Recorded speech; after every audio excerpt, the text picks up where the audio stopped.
different. This is magnificent, man. And I like this. I enjoyed myself to the fullest, and I can't wait to come back on. I can't wait to see it, see more of the people on here. And it's also wonderful to hear people talk sanely to each other. You're doing something like you and I've always talked about, outside the box. And on top of that, entertaining people at the same time. And on top of that, educating people at the same time. Obviously, you can't lose, bro. Last name Cabrera, first name Ryan. Welcome to my friend. How are you, man? Whoa, dude. Yo, if I ever need to find somebody, just in general, I am calling you. You know, your future has no limits, Avi. You just keep doing what you're doing, my friend, and you're going to be able to write your own ticket. I mean, yes, pain is inevitable. I mean, there's a reason we have these sensors in our body. I mean, they're warning signs. In other words, something hurts. Obviously, something is amiss. That's the standard, especially on film. When the film, the cameras weigh in on your soul. If you commit to not putting crap out there, you can actually make a difference, certainly for yourself, and maybe something about the soul. And we're just beginning to unlock and comprehend the true nature of the universe, in my humble opinion. And we still have no definitive proof that life exists outside of our solar system. And I would ask him to come with me back to early 2023 to save my son's life. My father passed away. She's an only child. Her mother had passed away. She didn't have any family. And she asked me to walk her down the aisle. That's the part that changed. That cruel moment of when you realize there is no hope. That tears at me, but it doesn't tear at me anymore because there was hope. I hung on just long enough to come out the other side. And here I am. Look at me, all beautiful and stuff. But now you're going to bring your garbage and war out into space. Well, we're not going to let that happen. The high tide's going to come. You're not going to be able to overcome at least what technology has created. And they were rebuilding that country at a cost. Their truth is the truth that we imbue in them, to be kind, to be civil.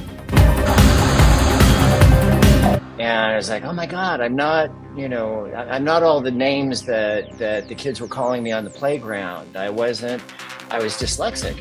It was a recognition. Sure. Continue to work as hard as you can, because by working, Avi, you will keep yourself busy and get used to the grief. The grief will build up. Two people, two different stories. It was a life-changing moment because I was no longer allowing myself to be a victim. Another trio of questions, now more underrated. We have Billy D. Williams, Italian men named Skippy, or unicycle. I'm sorry, Italian men named Skippy. Put me away, Avi. That's Archie Bunker, the mountain climber. Ralph Cramden, the yoga instructor, or Don Corleone, the computer repair person.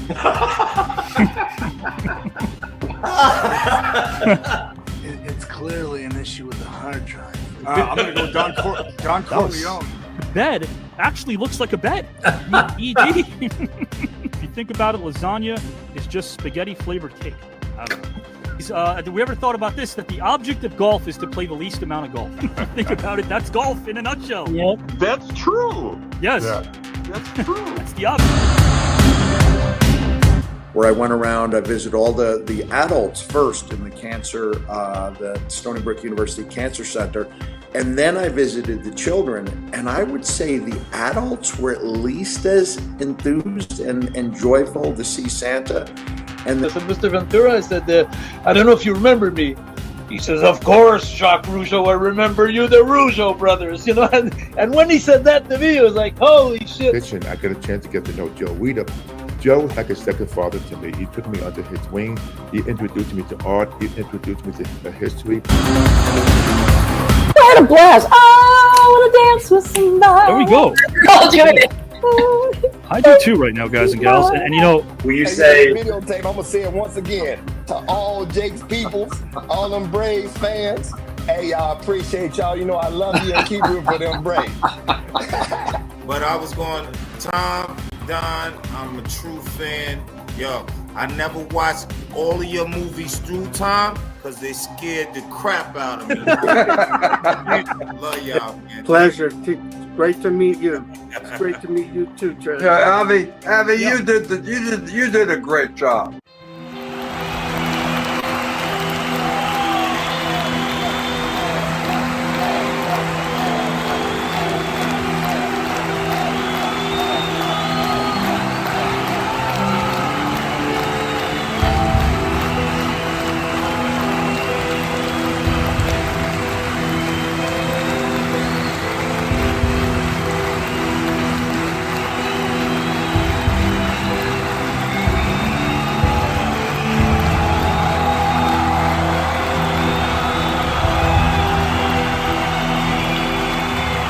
John Amos. Man, what an introduction. I hope I can live up to that. And God bless you. Last name McMahon. First name Jim. Welcome, my friend, to the second round reveal show. Avi, always great to hear your voice, kid, and to hear your intros. You're amazing. I welcome a power player and businessman. Last name Rosenthal. First name Steve. Avi, you are unbelievable. No, please. That was one of the best introductions I've ever had in my entire life. It was better than my bar mitzvah. Welcome this man. Last name Davidson. First name Tommy. Nice. I think that's the best intro I've ever had. Oh, I appreciate that, my friend. Grab your mommy. Here's Tommy. Did you have a nice time tonight in the green room? I had a great time. I can't tell you how refreshing it is that somebody knows what they're doing. Avi is a poet, but he doesn't know it, but his feet show it. You're unbelievable.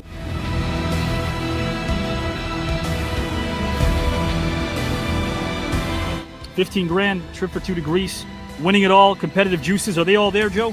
Man, the competitive juices don't stop. Robert, would you like to win this entire tournament? You know, all those luminaries and athletes and strongmen notwithstanding, the most dangerous place on this show is between me and that prize. That's all I'm going to say. You get a chance. I am here to destroy people, to win, put up the rhymes that make things say that be so fine, and then hit you in the butt, because I'm ready to win this all. It's all about me going to Greece with my wife and my family and having a great time. Let's win this. Let's win this. Oh, you're here to win the whole darn tournament? I don't play. I just win. You're chomping at the bit to get in this thing. Oh yeah, man. I've been telling you, brother. You brought up some names to me, and I was like, I can't wait. I hope they don't see me, because it's gonna be on like a steaming pot of neck bones, baby. And I'm not playing. First name Joe. Joe Smith. Welcome, my friend. Oh my God, Avi. Where did you get all of that from? Oh my God.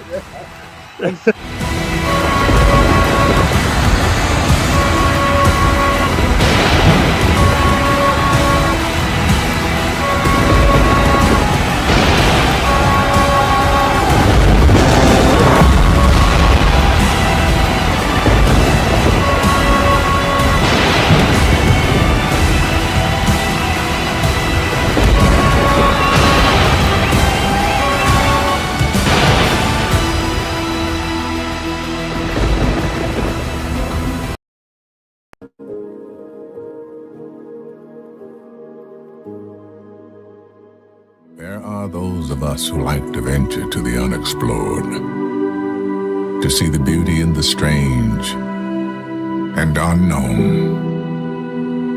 Those of us who go out there with a sense of wonder.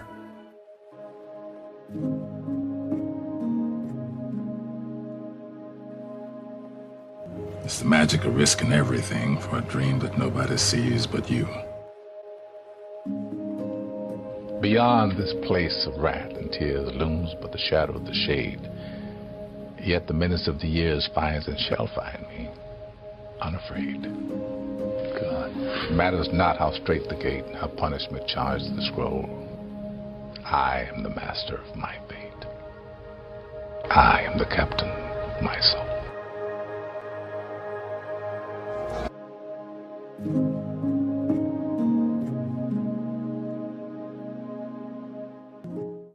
I have to remind myself that some birds aren't meant to be caged. Their feathers are just too bright.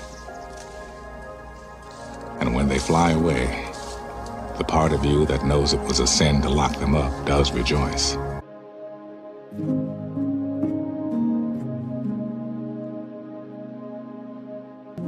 Let me tell you about a voice. The one that whispers. It tells me what's right and what's not, when to leave and where to go. It's not Shakespeare. It does not speak in memorable lines. My inner voice always gives it to me straight. Tells me who my real friends are, when to say yes, when to say no.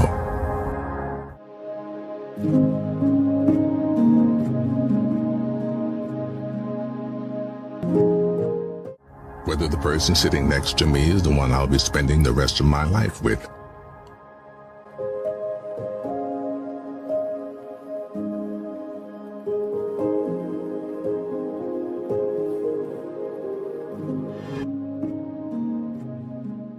You already know that dedication, hard work, and perseverance gives positive results.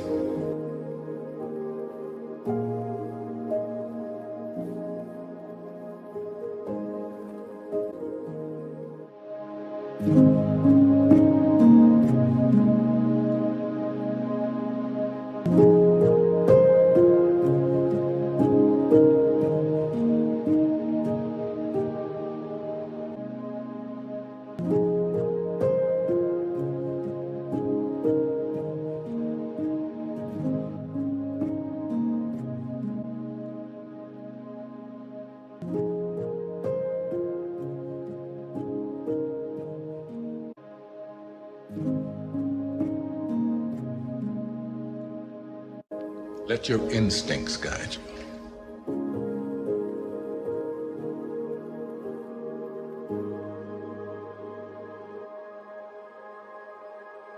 Your 15 minutes are up. You better start thinking of something else.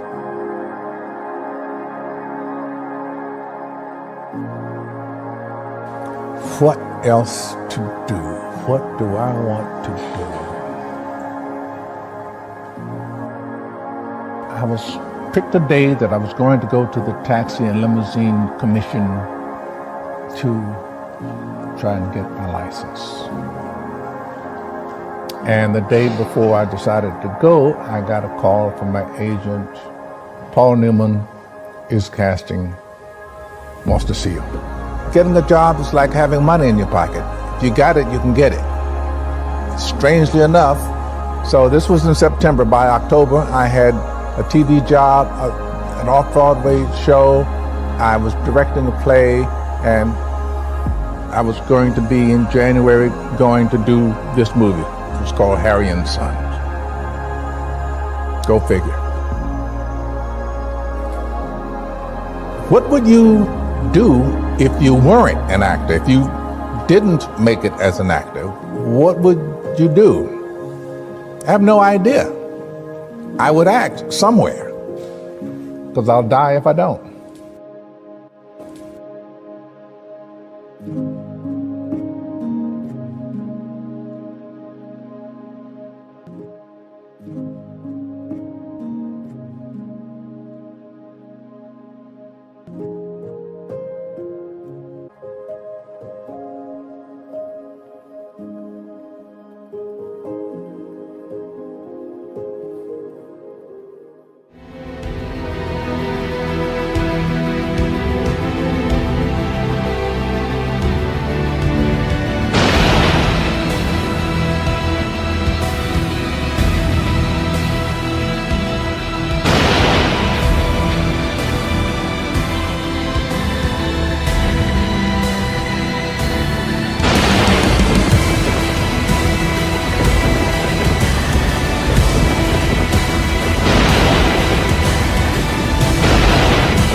David Tank Abbott and Teddy Long move on officially to round number 3. 2 out of 3 always move on. Teddy and Tank have moved on. Moving on to round number 3 of the TKN Celebrity Tournament are none other than Richard Klein and Cindy Pickett. They will both be in round number 3. And also with 20 votes, Mr. Eddie Johnson and Stephen Tobolowsky will move on to round 3 of the TKN Celebrity Tournament. 3, 2, and a 1. With 20 votes, moving on to round number 3 of the TKN Celebrity Tournament. DC Glenn will be in round number 3, guys, of the tournament with 15 votes. Pete Babcock will move on to round 3 of the TKN Celebrity Tournament. Guys and gals, in round number 3 of the TKN Celebrity Tournament, please give it up for B. Brian Blair, Larry Avery, Howard, Giselle. Let's give it up to them in the back as well. Are you here to win the entire shebang, my friend? Of course, nobody gets into a competition to lose. Are you here to win it all, my friend? I am absolutely here to win it all. As everyone in this tournament, their resume says they are winners. Well, somebody's got to be the ultimate winner of this tournament. Our top vote getter with 35. David Justice for sure will be in round number 3 of the TKN Celebrity Tournament. Round number 3, he's halfway there to the mountaintop. Hey, you're in round number 3, in it to win it. There's no doubt. You had some fun tonight, my friend. Absolutely, brother. This was great, man. Until next time, brother, I'll see you. Have a good night, my friend. All right, see you, man.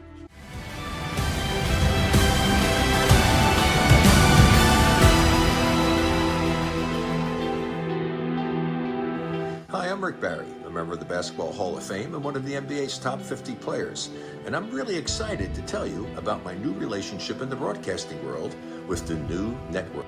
It's TKN, and a young man named Avi Klein has poured his blood, sweat, and tears into creating this new network and assembling an amazing group of individuals to co-host shows with him throughout the network, covering everything you can imagine. He's assembled artists, authors, film entertainers, legends from every walk of life who are just bringing their knowledge and their experience and their wisdom, and this is amazing. Like in a day and age when our airwaves are just completely oversaturated with false narratives, with social media futility, with craziness, Avi just is I feel like this is a cosmic convergence of what is most important to him, and he's such a stand-up guy. Here, but with a very warm heart for Avi and thanking him for all the work he's put into creating the new network. For me, I have just a teeny part of this in terms of having a program that's based on storytelling, where I get to share some of my stories with you. I can't even imagine how hard Avi Klein works. He tells me he gets 4 hours of sleep a day, and I actually believe that, because Avi is so passionate, he works so hard, and tune into Avi's network, because there's a lot of jewels that we're going to uncover. I'm going to be tagging up again with my great friend and tag team partner Avi Klein for Breaking the Ice, which will be just one show out of many that are part of the new network. He's very respectful, and he really connects with the artists and his audiences, and I felt like this guy's on to something, and I'm proud to be a part of this with him. Avi, congratulations. I don't know anybody that can talk as much as you. Seriously, I thought I could talk. You are unreal. But you do it with class, understanding, professionalism. You're simply amazing. I told you that when I first met you. And you ran off my autobiography. It basically was a book. It was simply fantastic. And to think that you do that every show. The thing is, you put out a stage out here, you give us a floor to go on of competition, and everybody can relate to having competition. I just think it's going to be, a lot of fun for people. I don't think people, nothing like this on the air, I don't think, really. No, there isn't. I just think it's going to be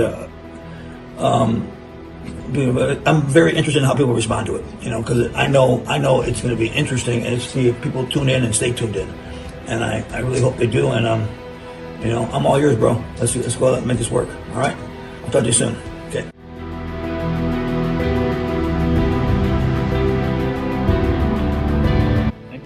you, my friend. I appreciate you and respect you wholeheartedly. That goes double for me to you, Avi.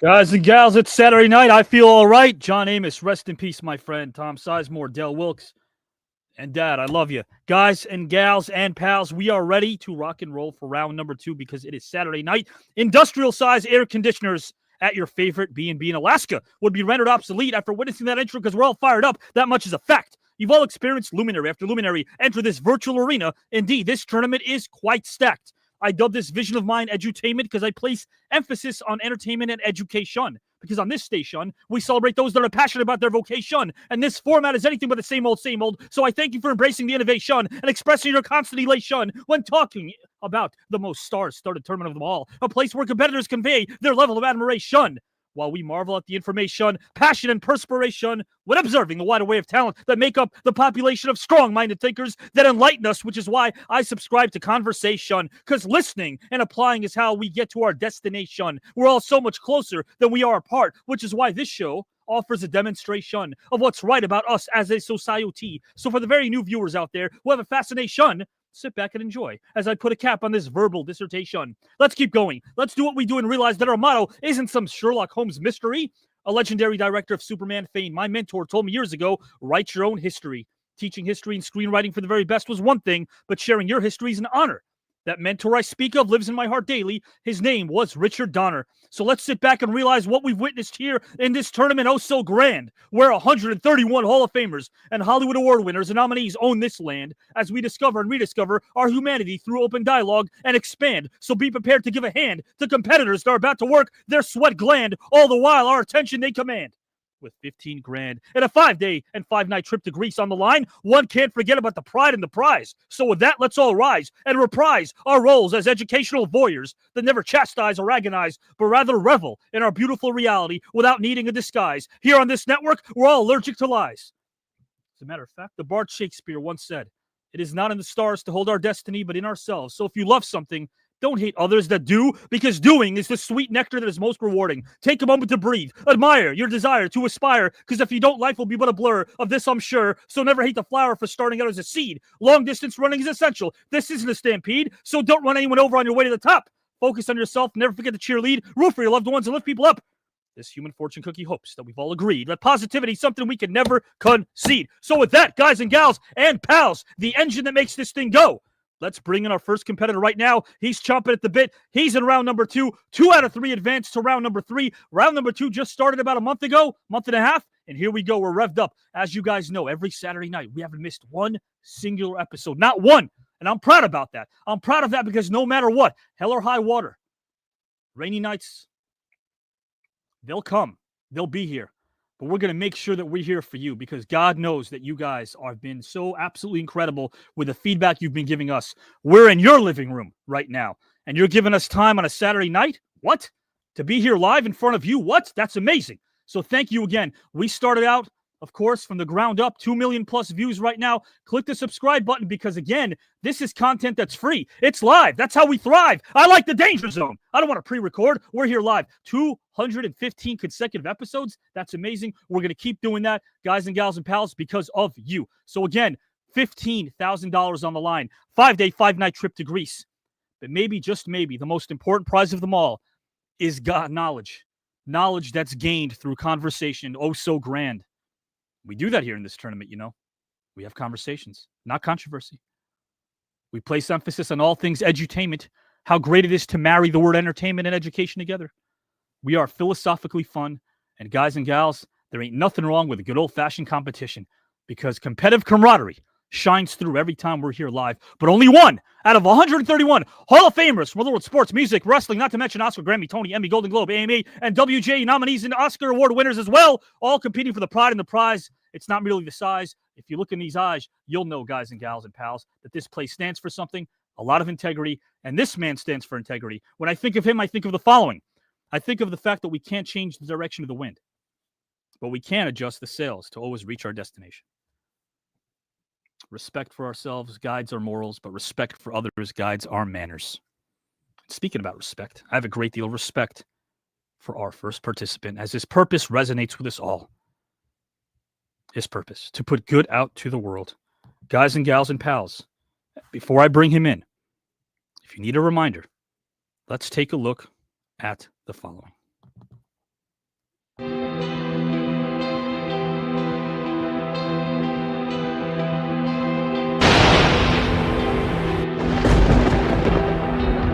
embarked on a journey more fascinating than I could have ever imagined. But a word to the wise, without real spiritual mentoring, too much freedom can lead to the soul's decay. And a word to the young artist, a real friend or mentor is not on your payroll. A real friend and mentor cares for your soul as much as they do their own. This world and its wicked system will become harder and harder to deal with without a real friend and a mentor. And I wish all of you the best on this fascinating journey. It ain't over. Peace. Yeah.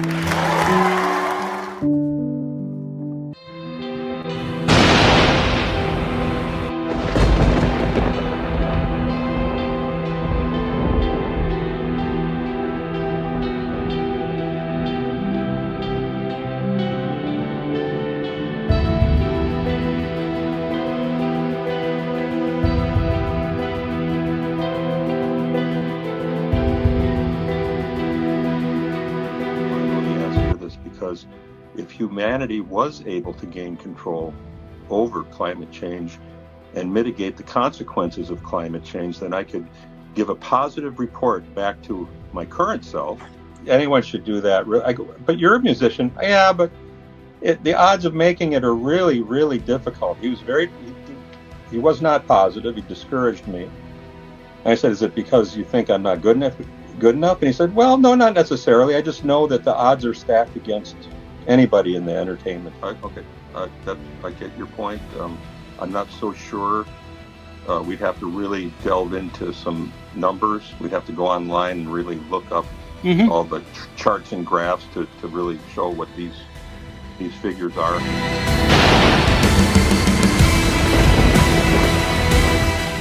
Indeed, guys and gals and pals, the man is so smart. If intellect was a friend, he'd be my bestie. I just thought of that. I like that line. I'm going to use that line again. But guys and gals, what an intelligent human being this man is. I cannot wait to bring him in. So why don't I do that right now? He was born to parents Irvin and Harriet in 1958 as an artistic revolution would begin before he was even a teenager. Makes perfect sense as his parents went to the University of Minnesota and picked quite the major. Theater, of course, and later his father was writing along with commercial voiceovers and directing plays. Soon this man would trailblaze and amaze the masses through the cool rays as a plethora of fans would embrace, beginning a craze and shower this artist with much-deserved praise. But let me digress before I go sideways. As a 6.5-year-old, he took piano lessons and stuck with it a bit beyond senior year of high school.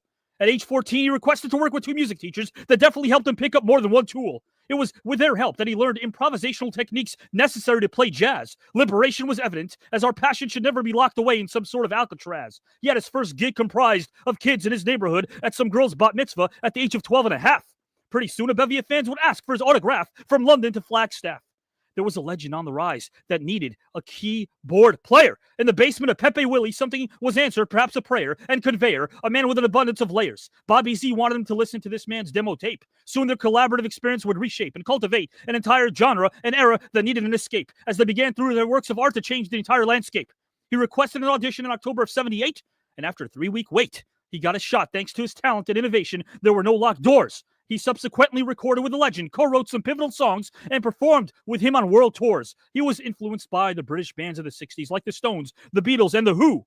What about R&B and funk artists? Should I provide you with a clue? Nah, let's name some of these greats, such as James Brown, Stevie Wonder, Ray Charles, 70s bands like Earth, Wind & Fire, Steely Dan, Elton John, yes, and David Bowie. I can't count how many times I've rested these bones listening to these icons on my headphones. How about this?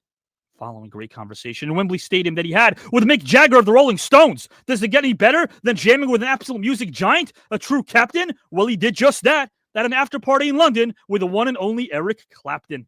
Guys and gals, his early synthesizer setup was Oberheim, OBXA, ARP Omni, Yamaha CP70, electric grand piano, and an ARP Pro soloist. He truly was able to entertain and provide a smile to those who were at their lowest. This man has won not one, not two, but 3 Grammy Awards, 3 American Music Awards, and numerous RIAA Gold and Platinum Awards for his work with the Revolution. And a certain individual I alluded to earlier, that man's name was Prince. He changed the music world. This is something that is evident, no need to convince. His work with Prince included his work with the Revolution, the NPG, Madhouse, and the 1984 film and album Purple Rain, which has sold over 25 million copies worldwide. They had range and more diversity than Jekyll and Hyde, as they made bigger headlines than Bonnie and Clyde. From the cover of TV Guide to even connecting to those living mountainside, our hearts and souls they occupied as they brought us all together and unified. So with that, I don't need a shrink to tell me what to think when it comes to my state of elation. With that, nothing could ever calm me down, guys and gals. Not even a drink. So put your hands together for a kind, legendary artist, the Doctor. First name Matt, last name Fink. Welcome to round 2 of the tournament, my friend. I'm here. Oh my gosh. It's such an honor to be here again with you, Avi. The introduction, I don't know what to say. I'm beside myself right now. It was just too much. I don't know. Can I do it again? Thank you. I want to try doing it backwards next time. I Remember those old records when we used to they used to tell the old wives' tale, you can't play the records backward because it'll summon Satan or something. Remember that was like a big deal. Sure, Prince used that technique all the time. There's something at the end of a song that you can do that with, and he says something. Well, you know what, man? I got to tell you something. Yeah. You're amazing. You deserved every bit of it. I'll tell you this much, my friend. You know, you have what I call intellectual prowess. There's no doubt about the fact that you are a thinker. I always say, guys and gals and pals, you know me, Matt Fink will think, and he'll make you think as well. Matt, this is a tournament oh so grand, not just because there's never been a tournament this size in terms of all the luminaries participating. The prize is great. But at the end of the day, we're talking 6 rounds. You're in round 2. If you're one of the 2 out of 3 that advanced to round 3, you'll be halfway there. Greece, 15,000, winning it all. Is that what you're here for, my friend? Of course. Aren't we all? I love that. I love that. What did you think of the Second Chance Bowl? There are no more, of course, second chances, obviously, from this point forward. But you won that one. You're in round number 2 right now. You're on with Glacier Ray Lloyd and Phil Justin. An amazing conversation where 3 strangers walked out as friends. That's another feature that makes this thing so exciting for all of us. Would you agree? Yeah, absolutely. I love meeting all of the people you're bringing on here when I'm here as a guest as well. I love that. Always Matt, fun. I'm going to put you backstage for a mere moment, bring in our next Sure. participant, and we'll be off to the races. Mr. Matt Fink, guys and gals and pals. I cannot wait. A lot of love for Matt Fink, as I see here. I love that, guys. All right. So at the end of the day, guys, remember, your votes count. We do have judges in the back. Their votes are worth 5 each because, again, we know that you guys are honest. We know that you guys are modest. We know that you guys, of course, there's going to be no chicanery going on. But at the end of the day, we want there to be a balanced approach. Our judges are unbiased. Their votes are worth 5. Yours are worth 1. Your votes obviously count.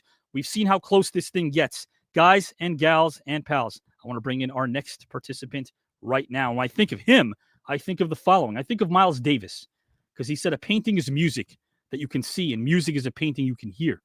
But he also said, do not fear mistakes, because there are none. I concur. I would tell my students there are no mistakes, only discoveries. If we don't explore, we don't discover. Our next participant is class personified. He's a man that is grand in every sense of the word, but as a human being first and foremost. And he's an authentic human being. He's class personified. He's down to earth and genuine. He's eloquent, intelligent. He has a kind heart. He's helped us. He's helped us behind the scenes with great advice. He's more, guys and gals, at the end of the day, than merely his profession. Through this old screen over here, he's become a friend. And I love that. And it speaks to me.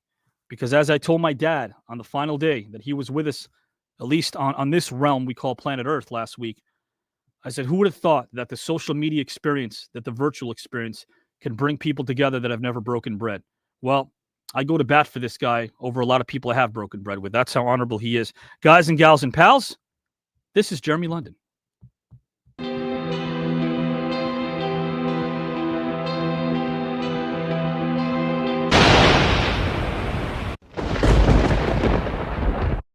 dawned on me that love was the answer when I was younger. On the Beatles' Rubber Soul album, the first expression of it was a song called The Word. The word is love. In the good and the bad books I have read, whatever, where the word is love seemed like the underlying theme to the universe or to everything that was worthwhile got down to this love thing. And it was the struggle to love, be loved, and express that. You know, there's something about love that's fantastic, even though I'm not always a loving person. I want to be that. I want to be as loving as possible. And we're going into an unknown future, but we're still all here. We're still, while there's life, there's hope. Any artist or poet's role is to try and express what we all feel, not to tell people how to feel, not as a preacher, not as a leader, but as a reflection of us all. And it's like, that's the job of the artist in society, not to...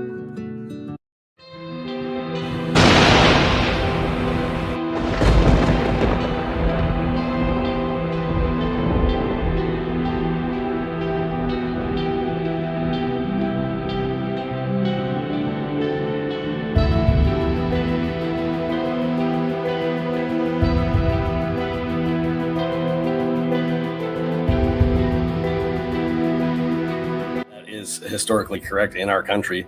Sports programs get far more funding. I went to a high school in DeSoto, Texas. We had a $2.5 million AstroTurf football stadium. When more people vote, they should be the winners. There shouldn't be another entity deciding on who the winner is going to be, because if that person isn't the winner of the popular vote, then they're getting to make major decisions. Temperature, Jeremy London has a rebuttal. Come on, man. Let's just really. It's been proven that that's not true.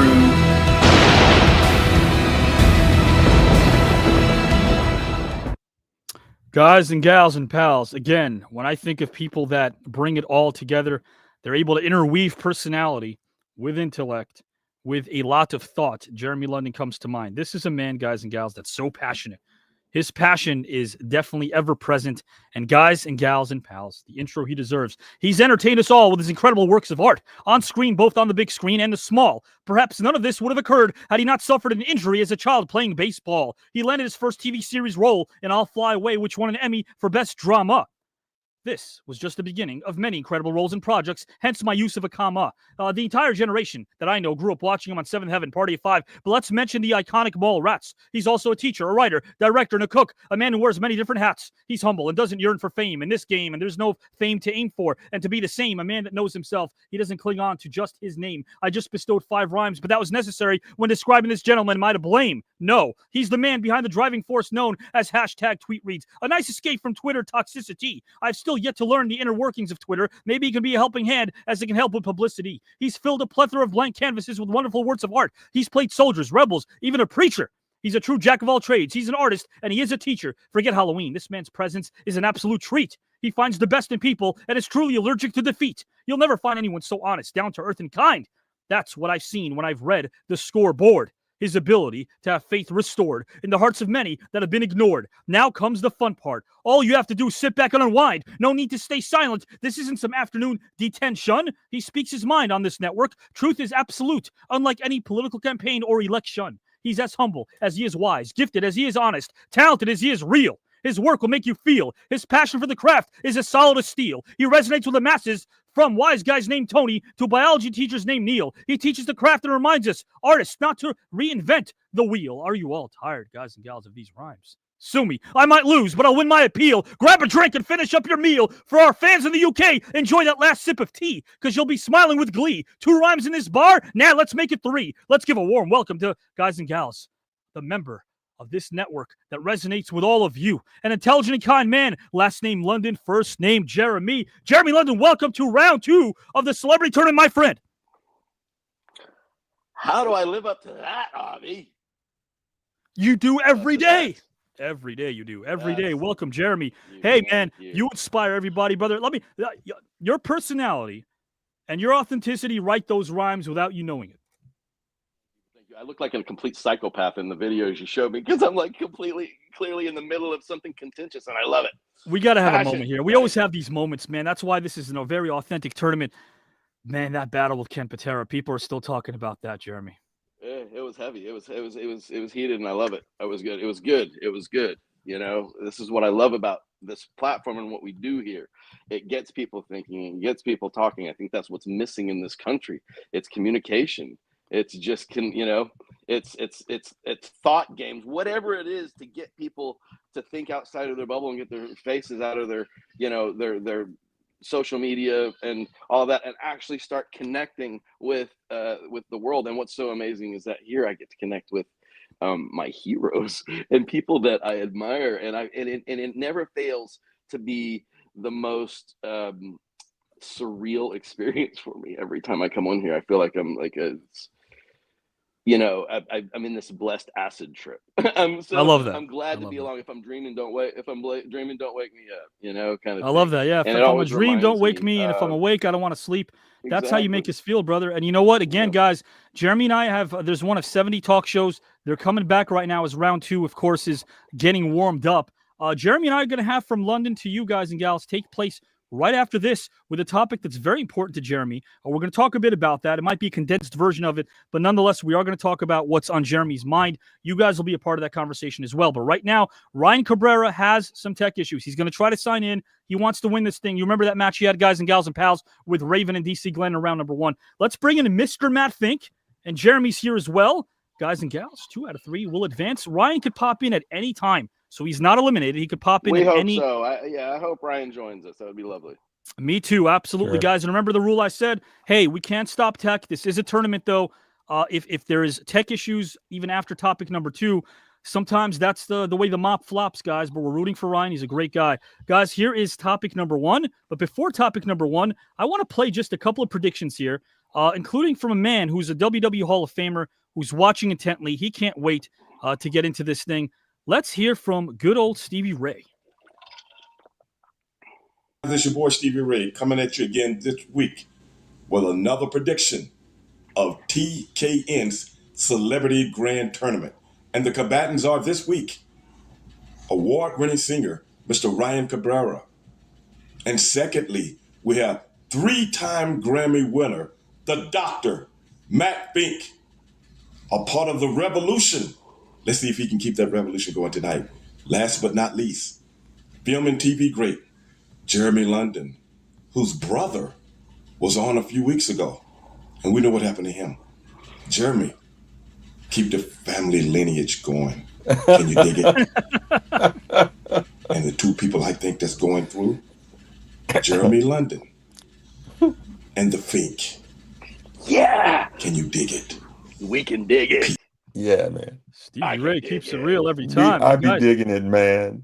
Yeah, man. I'll tell you what. I know it. Stevie Ray. He's a damn good guy, but at 6'6", 6'7", I have no choice but to dig it. I'll tell you right now.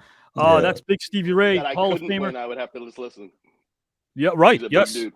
Yes, a lot of nodding going on in the presence of Stevie Ray, but hey, one of the smartest minds I know. Guys and gals, we're going to get right to it. I know there's a lot of prediction videos you've sent me. I'll play them between topics, but we're ready to roll. So let's roll right now with topic number 1. I will introduce it right now, guys and gals. I call this a numbers game because every 2 to 4 years, there's a lot of conversation about how to increase voter turnout and participation in the United States. Some helpful facts might resurface. Americans' affiliations with organizations that purport to represent their interests. Political parties, labor unions, religious institutions, community-based organizations, they're all at historic lows right now because their trust in government, guys and gals, is also at an all-time low. So as such, voter participation remains low. Communities of color and poor communities, they're largely excluded from the political process. So there's a $1 million question that I want to pose. How can policies transform political engagement to make it not only possible, but also probable that people will participate? There's a lot we don't know yet about why increasing and improving participation is so very challenging for us in the U.S., but what we do know is that strengthening organizations needs to be at the heart of any meaningful effort to do so.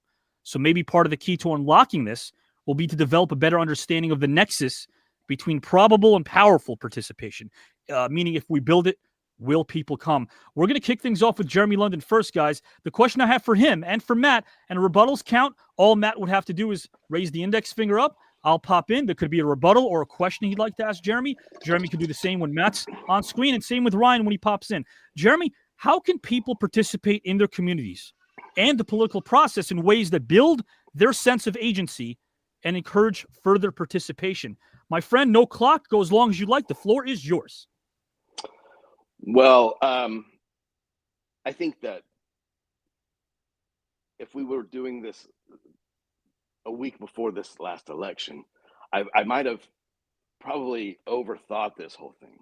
But I think that we just saw very clearly that there's a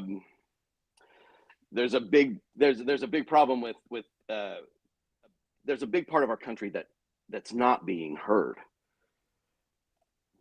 And it dawned on me when I was in the line on November 5th. I was in line. I was on right before we went to vote. I was in line at the store, and there were several older Black people in line with me, and we were all talking. And they asked me what I was doing today. I said, I'm going to vote for Kamala, and they looked at me like, why would you do that? And it wasn't why would you vote for Kamala. It was, why would you vote? See, I'm in Mississippi. These people have never been heard in their entire lives. They've been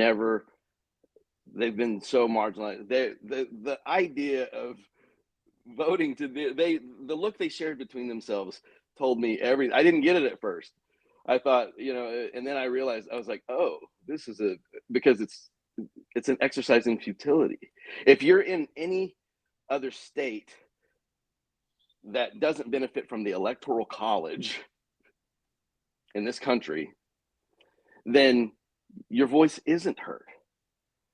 I mean, the only way people are going to participate in this process is if the process wants the people to participate in it, right? We're still going by rules and laws that were put in place by slaveholders who needed their slaves to be counted in the population but didn't want to give them the vote. That's what the electoral college is. And we are still then 43 states are reliant on basically 7 swing states to make the decision for everybody. So there are an amazing amount of people in this country who their votes just don't count. And so why participate in the process if you feel like it's going to be futile? We have to also remove this money element from the whole thing. Between politicians being allowed to trade stocks where they clearly have inside information and the whole lobbying industry, they sell our interests to the highest bidder. There's no longer what's in the best interest for the country. It's what's interest for the individual politician. And a long time ago, some people figured out that you can manipulate the masses by using fear. You ask, is it too late? I guess the results of this election will show us if it's too late for us to actually make a difference. But I do believe that there are things that we can do. We have to start electing younger people into office. If we want younger people to get engaged, we have to stop leaving it up to this old man, white man patriarchy and start listening to younger people. We have to get people engaged. And we also have to stop putting so much money into things like war and start actually putting the money into the education system. Another reason why our children are so disengaged and the youth are so disengaged is because they don't know there's no physics education anymore. People don't know that we have 3 branches of government. There are Congress people that don't know we have 3 branches of government. For me, it starts from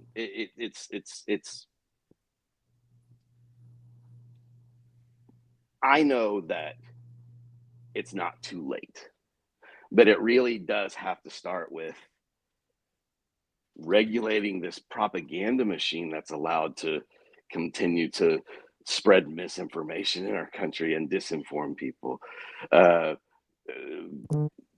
do things that keep people engaged and let them be seen.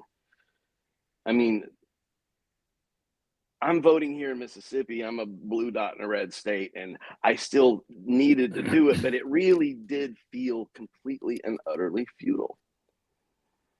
You know, there's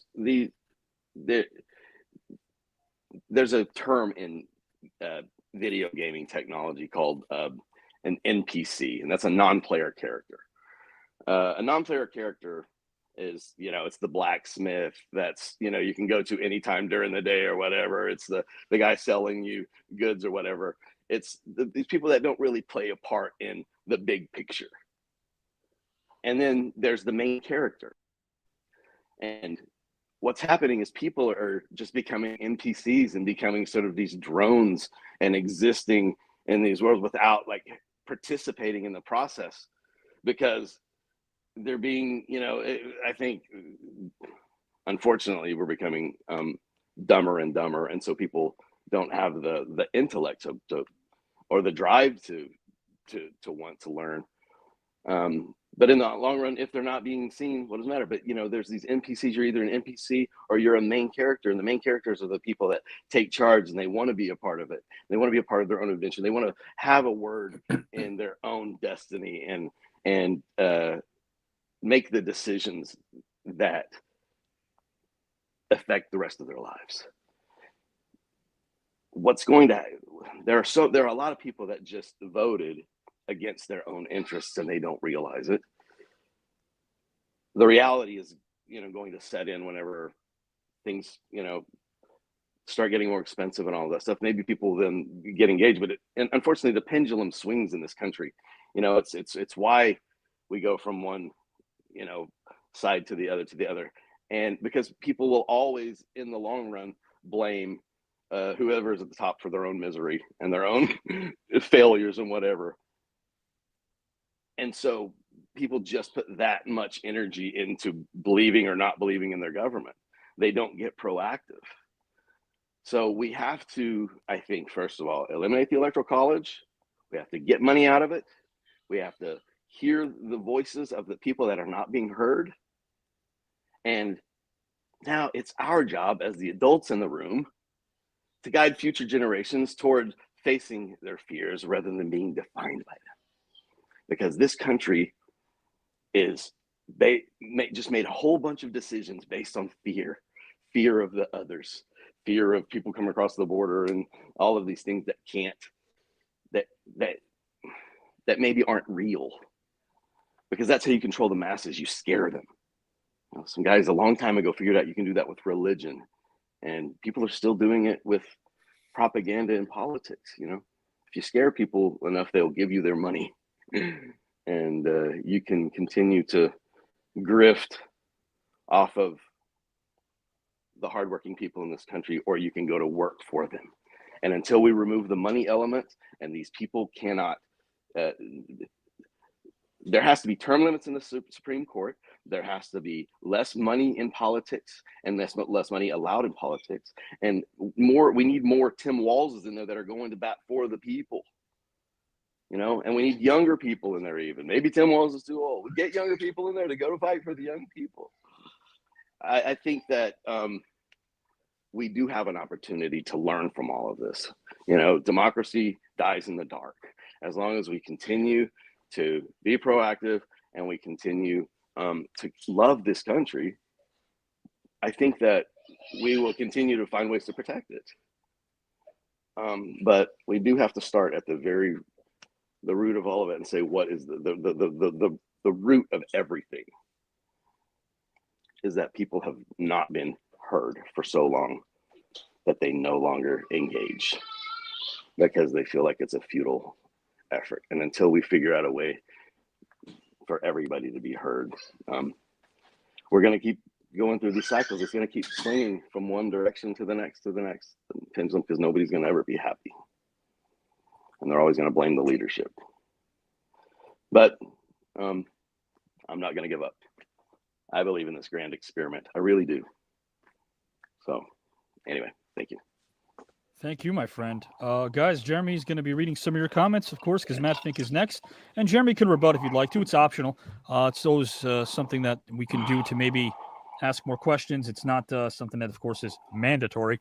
Nothing is mandatory here, but having a good time and doing so while we're educating ourselves on topics that maybe the talking heads haven't exactly placed emphasis on. Because when they do, it's about who the right person is. Just remember something, as cheesy as this sounds, no one here is better because they move on to round number 3. There is no better or worse. We're learning from each other. It's whoever resonates most with you. That's why voting here in this tournament is a positive thing. You're letting the participant know what you said spoke to me. That's it. It's that simple. Guys, I'm going to ask Matt a question as well. It's the same one. And once he's finished, I'll talk a bit more about this with Matt and Jeremy for just a couple minutes. Then we'll get into topic number 2. Matt, my friend, same question. How do you think people can participate in their communities and the political process in ways that build their sense of agency and encourage further participation? Whenever you're ready, good sir, the floor is yours. Well, before I start, I just want to say to Jeremy that was, you're preaching to the choir. I agree with you. Wonderful. I mean, I don't know what else to say about that. Obviously, we think alike. So, good. With that said, I have voted in every election since I was able to vote. Once I was 18, because I was taught. I was brought up in a family that believed in the duty of voting and being engaged in our right to vote and be a part of society that way and have our voices heard that way. I think it's really important for people to remember that. And that, I see a lot of our entertainers and politicians and people who are in higher positions who are out there to promote voting. They were doing it, but there's been so much misinformation, so much propaganda from both sides for the last, I don't know how many elections. It's just been a constant flood of disinformation. And of course, the last few cycles, because of who we know is running, there was a lot of that going on. And you had this massive propaganda machine. I say more negatively speaking on the right side than the left, but both had to, do what they had to do in order to get their point across. I don't know how great that is. Getting to the truth has been difficult. That's been my biggest complaint since, the Trump era, is getting to the truth all the way around. And I want to believe people on the left too, but sometimes they make mistakes as well. And, I do a lot of research. I listen to both sides, but that's because I'm engaged. And if you're interested and you're engaged, that's great. I don't know what's going to motivate the people that aren't right now. I'm not sure what it's going to take. I do my best to communicate with friends and family who are either on the same plane of thought or not. And then I try to do my best in a very empathetic and compassionate way to say, well, look at it from this perspective. How would you feel if that happened to you? Or how would this affect you truly if that gay person sleeps with that other gay person? Is that going to hurt you? Is that going to ruin your marriage? Is that going to hurt the sanctity of marriage in this country? That was a big argument many, many years ago. So these kinds of irrational thoughts have no place in our society anymore. And the right has demonized transgender people and gay people way too much again. It's awful. There's no need for it. Those people have every right to be free and whoever they wish to love. So anyway, I digress. I could go on and on about all of this stuff that's been going on and the disinformation and the demagoguery and everything else. Oh, I appreciate that. I really do. Before we're not going to move on just yet because I want to ask you guys a couple of questions. Thank you again, number one, for taking the time. Guys, for those that are watching, a couple of the suits and ties, you know who you are. A couple of the execs, you know who you are. Yes, and to answer your question via text, these great luminaries before you and others in this tournament do receive their topics ahead of time. They do their work. They do their research. And, of course, they're giving it to you live. That's how we do it. I feel like I feel like we've lost something. I like to condense. I feel like we've lost something that we once had. I feel like the platform was the party's contract with people back in the day. The platform, the presidential platform. Right. Exactly.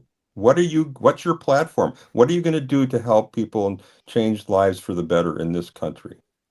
Well, What are everything's the become about policies? identity. It's all identity politics now, right?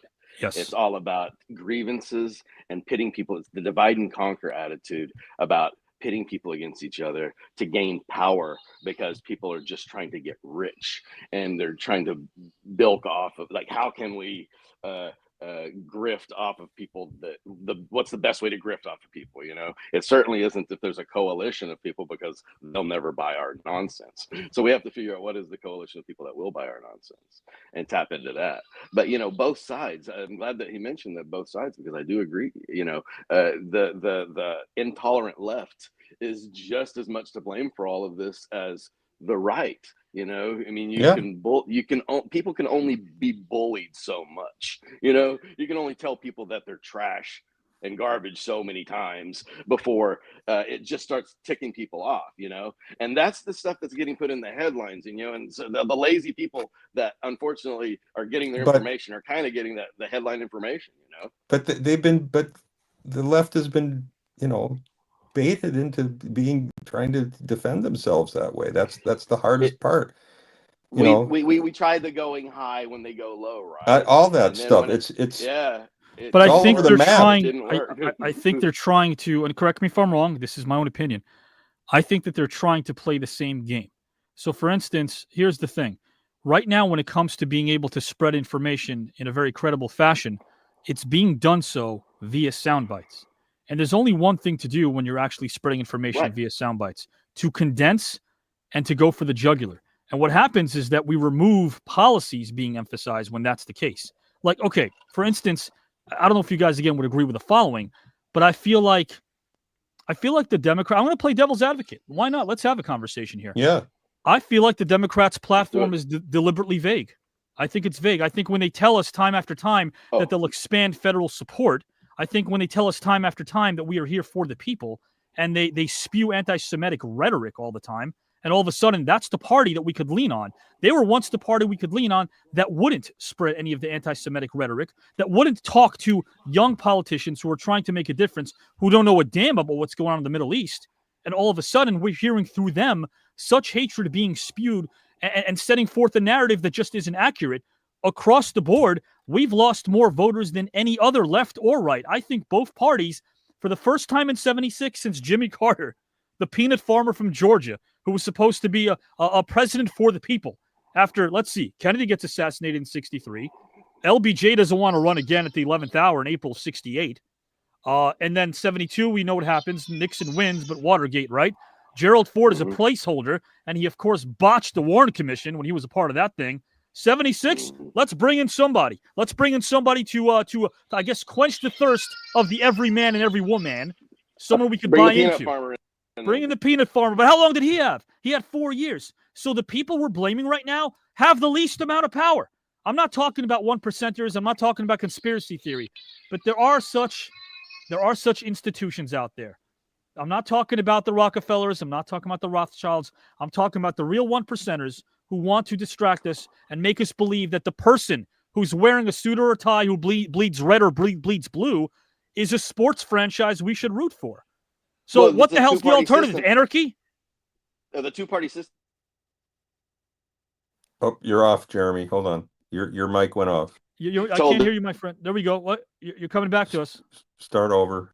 Of these things, and so everybody gets pigeonholed into like a belief system that maybe we're not. People aren't just black and white. There are shades of gray, and most people fall into that area. And so what's happening is people are getting pushed all the way to this side with this belief system, or all the way to that side with this belief system, and then all these people in the middle are getting completely left out. And so it's all of the extremes that are making the decisions for everybody else, and in the process, turning off everybody else. One of the things that happened with the people are wondering why the Democrats didn't vote very much this time. It's because they didn't really feel like they had a say. Kamala, Biden promised to be a one-term president, and he went back on that. And then he said, "Here's Kamala; she's going to be your choice." And people do feel disenfranchised whenever they don't get to be a part of that decision-making process. Look, I think we need a new party, and it should be called the Common Sensican Party, because people have to sit down at a frickin' table and get down and say, each talk about all the sides. Come on, let's debate it. What's going to happen? Okay, we got to compromise. And what do people need first?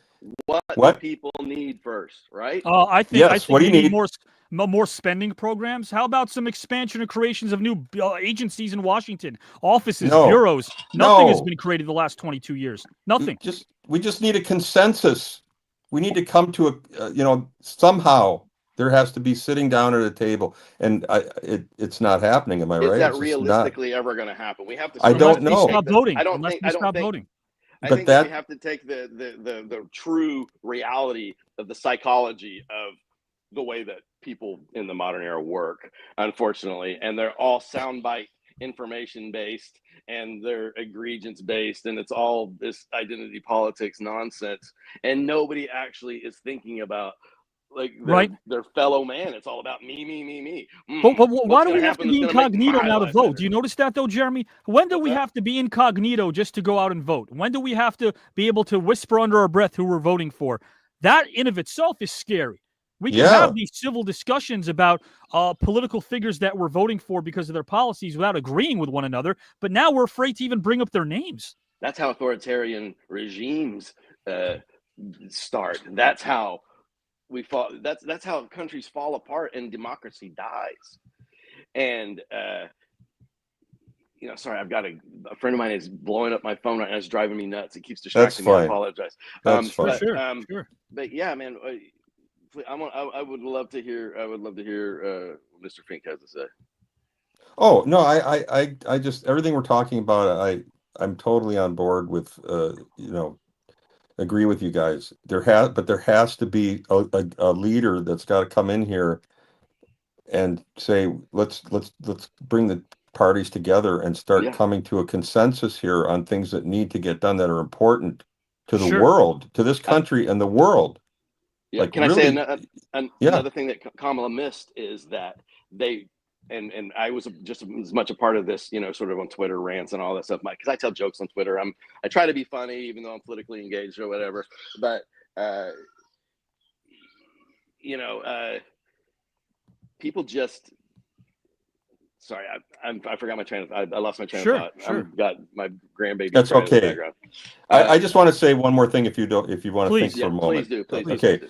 I wanted to say something about Donald. We all know he's what he is. We saw what he did the first time around, and he's going to do what he's going to do. And there's going to be people that are going to love it, and people are going to hate it, and there's going to be pushback. And it's just going to. We just have to sit back and let it unfold, because guys like us, we really don't have any control. So we voted, and some of us aren't as happy, but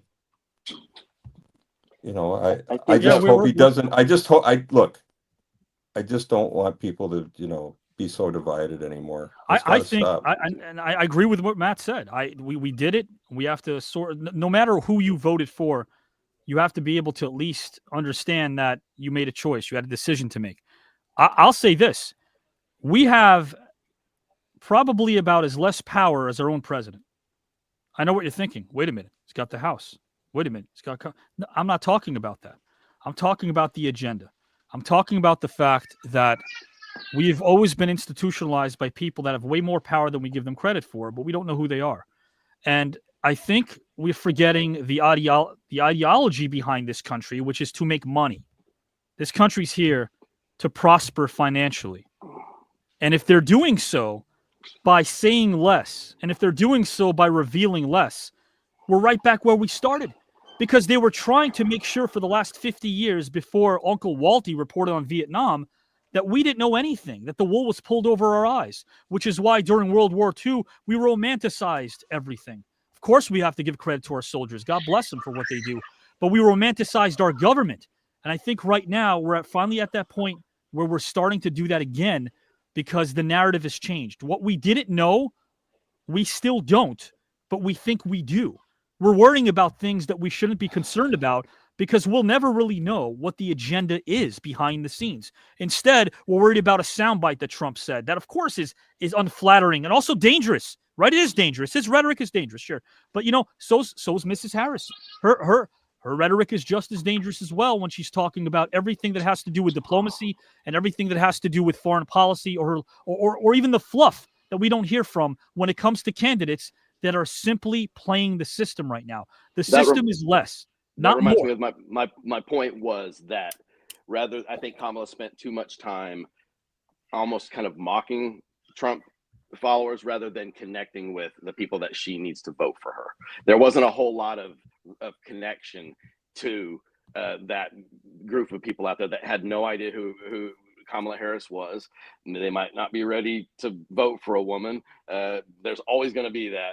But more than anything, I think there was just too much time.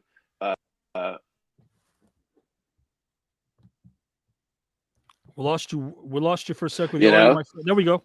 It's my friend will not stop calling. It's driving me nuts. No, that's okay. That's totally okay. Why don't you text him and say, I'm in the middle of something. I'll talk to you in about a half hour. I can't. I'm on my phone and I do apologize. Okay. All right. No problem. That's totally okay. All right. So yeah, no. So why are these conversations, Matt? Why are they meaningful to you? And that's to Jeremy as well. Because in essence, if we're powerless, do the conversations, are they merely venting sessions where we're venting how we feel? Do they actually make a difference? I don't know. Okay. Sure seems like we're screaming into the void a lot. Yeah, I feel like it is kind of like that. But if you have enough people agreeing on what should change and needs to happen to make things better and for everyone, then that narrative always helps.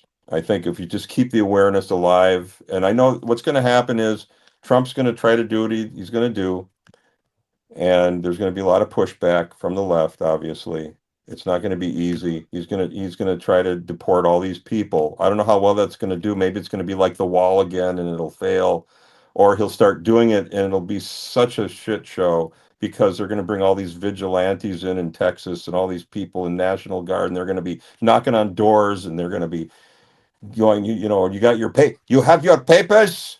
Well, there are a lot of farmers that voted for Trump. It's terrible. There are a lot of farmers that voted for Trump who are about to lose their entire workforces. Exactly, especially in California. How's that gonna pan out? I asked somebody the other day said, well, we'll just Americans will go out and take those jobs.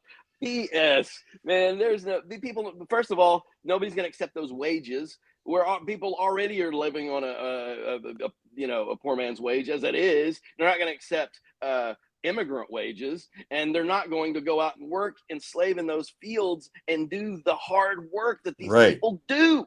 That's Our country relies and thrives on these people, and they put billions of dollars into our economy every year and don't get any of the benefits from it. They don't get to have access to the government insurance and all of that stuff that like the rest of the people do. One of the talking points during the campaign, the biggest one, was Trump blocked the immigration bill.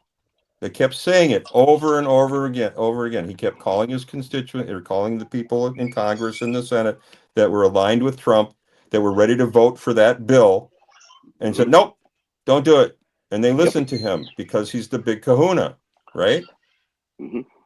So because they don't have, he has their immediate interests at heart, and there's people aren't thinking about they're being selfish and the American people anymore. It's all me. It's all me.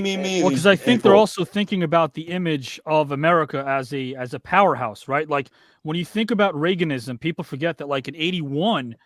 Reagan wasn't popular till probably his third month in his first term when Hinckley tried to kill him. Yeah, that helped. That helped his approval rating. Just get shot. That'll help your popularity. Yeah, right. Geez, and what just happened? What just happened? Right. Same thing happened with H.W. tampons. Bush after the Gulf War, right? He and Schwarzkopf were American heroes. Approval rating 92%. Then it sank and it plummeted. What I'm saying is I think the braggadocious nature of Americana is always something that people want to preserve. And the only way they can preserve that is by picking someone who, aesthetically speaking, is strong. And to that point, I'll say this, and I know we have topic 2, but, it's a great conversation. To that point, I'll say this. A lot of people, a lot of dignitaries have said this. They could never have foreseen Harris being able to speak with world leaders on all things foreign policy when she only addressed foreign policy in 2 out of her 9 interviews. Yeah. So the party itself has a lot of work to do, a ton of work to do. No, I wasn't happy with her message. It was vague at times. I agree with Jeremy when he said that. And of She course wasn't Trump given never a lot laid of out time. any Trump never lays out any details, but go ahead. Well, but she had to be flawless. He gets to be lawless. Yeah. There's a whole. It's the. That's the zeitgeist. We You know what? There's The a glass zeitgeist. ceiling that's just there. The glass ceiling is there, man. And as close as we get to it being broken by these wonderful people, listen, I can tell you one thing that just happened, and it came from is that whenever you put great leaders, right, and the world's getting to see these people in the stage, and then if you have to follow Michelle Obama, you're not gonna look that strong. I got to tell you what, man, if you have Michelle Obama up there giving chills up and down your spine, and then Kamala Harris comes out and she delivers her kind of thing that she did, there's all of a sudden you go, it's a little. I think some people were slightly underwhelmed with Kamala after having to see this incredibly magnanimous woman get up there and slay, right? I think it puts things into perspective for some people, and it kind of, I think it may have hurt her a bit, because you have an immediate comparison, like wow, that as a leader, right? And then here comes Kamala with, And I love Kamala. Don't get me wrong, I love Kamala, but and yet Michelle Obama doesn't care to lead. Because she's intelligent. She's way too smart to get into this game. Oh, great. She's already gotten out of this, Great. and she knows what a ultimately thankless job. I mean, there are still people blaming Obama for things, and he got us out of a mess. It was possibly, the greatest orator of our times and one of the greatest, and people still blame him for things. Yeah, but he also made a few mistakes too, 2009, like every president does. First thing he did, though, in 2009 was go into our national treasury and sell bonds and stocks that could have helped us economically with 4 of the 5 countries that we owed money to in Europe. So as you mentioned, everyone's going to mess up. I was going to say a word I can't say, but every dollar spent by government is a dollar that's earned by us. And I think when it comes to the almighty dollar, once again, go back to capitalism, we're going to count the money that we're spending that they're taking from us. And if there was any sort of economic dispute between Harris and Trump that Harris could have stood for with clarity, I don't think she would have lost some of the votes that she did. I think when it comes to the backyard, our backyard, there was so little substance provided. I have to say something right now because, I have good friends that are Republicans and good friends that are Democrats and independents, both. And my Republican friends, when Trump ran the first time, were saying, I go, why are you supporting him? And he said, because he's fighting the deep state for us. And what I want to know is, who's the deep state? Do you know, Avi or Jeremy? I mean, who are these people? What's the definition of the deep state and who's running it? It's the boogeymen who the 1%ers. We ultimately is that it? Just the 1%ers? It's the richest, wealthiest people. The Rothschilds, the Rockefellers, and now it's the Elon Musk who is actually going to be in probably a position of power in the government and has access to government, and it's been proved that now his Starlink stuff is showing up in Russian drones and stuff like that. And so we're about to put a South African who's become Americanized into a position of power, who has who will have very very very private information to be able to, and then he deals with all of these. we're an S show about to happen, man. So in other words, he's getting into bed with the deep state. He's not fighting the deep state. Yes, he's getting into bed with the deep state. I'll Okay. say this: I wish we had Richard Pryor around, because in Brewster's Millions, he said, "Vote for none of the above," and he voted for Richard Pryor anyway. In Brewster's Millions. Let's bring up some of our comments here from the masses, and then topic number 2: our judges will vote. We'll bring them in and see who they vote for and why. Let's thank Jeremy and Matt. Ryan texted me as well, guys and gals. Trying to get in there. Let's see if that happens. Jacques Rougeau, who's a great participant in this tournament. Jacques is great. Jeremy, you met him here online. Jacques says, one of the problems in society, and as I pull these up, if Jeremy and Matt want to react, they can. One of the problems in society is the rich is getting richer and the poor is more and more, and the middle class is dissolving. The middle class, maybe not here. Yes, none of the above. Brewster's Will Millions. I remember that. DJ Solo says, probably going to want his face on Mount Rushmore. There are more comments here. I'm not going to pull all of them, but maybe about three more. Sassone says, a lesson to stop listening to Hollywood actors. They're actors. He says, let's not listen to them when they're endorsing any of the candidates there. Eric says, Joe Biden will go down bringing us out of COVID. Okay. One of the greatest presidents that ever lived. I see that. I think, yes. Yeah, I think ultimately, yeah. Calypso. He's gonna have a good legacy. He'll have a good legacy. When you're a woman, if you're not perfect, you're not enough. And if you're perfect, you need to step down and let others shine brighter. You can never win, says Calypso. Appreciate that perspective as well. Chad, another great reason to love TKN. Well, thank you guys. You guys are giving us a chance to do what we do here. I'm sorry, go ahead. Please. Earlier, before you got to this segment, I wanted to talk about how people view the United States overseas, some people, because I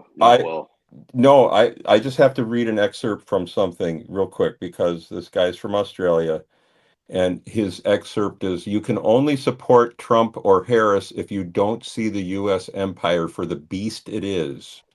Just listen to that statement right there, a perception from someone in Australia. People who think of either Donald Trump or Kamala Harris as decent or acceptable simply have not realized how immensely evil you have to be to become a U.S. president. In order to support either Harris or Trump, you need to have an extreme ignorance of the murderousness and depravity of the U.S. empire, which they both serve. Only a complete failure to see and understand the vast scale of the abusiveness of the U.S. power structure could cause you to view these two candidates as meaningfully different from each other, let alone see one of them as decent enough to be worthy of your support.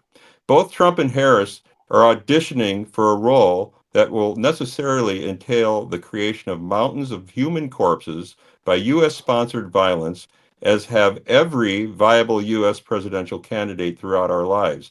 This is because the U.S. empire is deeply evil, not the country called the United States in and of itself, but the globe-spanning power structure which functions as an empire that's structured around it.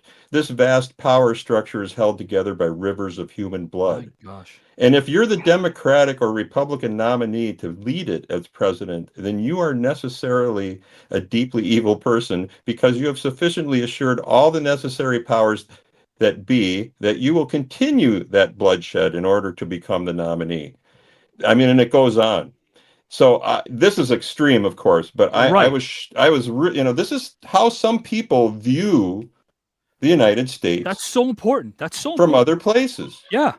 That's so important, man. I saw a comparison. I saw a thing yesterday that showed a list of traits of people that are psychotic, people that are like, the most deranged, and what it takes to want to be the president literally almost aligns with all of the characteristic traits of a psychopath. Yeah. Right. And this guy, and this guy goes on to say that our sophisticated propaganda engine never created exists to prevent this understanding of our what's happening around us, supposedly. I don't know how accurate that is, or if that's an exaggerated We're a statement nation built on colonialism, and so are they. So is think about So is all of that. But are we really slaughtering anybody right now? I mean, what we did. Our dollars are going to war. Think our about money is going to Ukraine and to Go ahead, Israel. Avi. That kind of stuff. Sorry. Yeah, no, go that's ahead, okay. We were and we still are. Think about Grenada in 1983. We went into Grenada just to boost morale. Well, we had to. Right? There was nothing happening in Grenada that threatened us even slightly. True. And we slaughtered them. And I think if you think about all of the misinformation about wars that were started, a lot of false flag operations. We've had every war we've ever fought could have been considered a false flag operation. I think now the false flag operation is taking place in the White House in a civil war type fashion.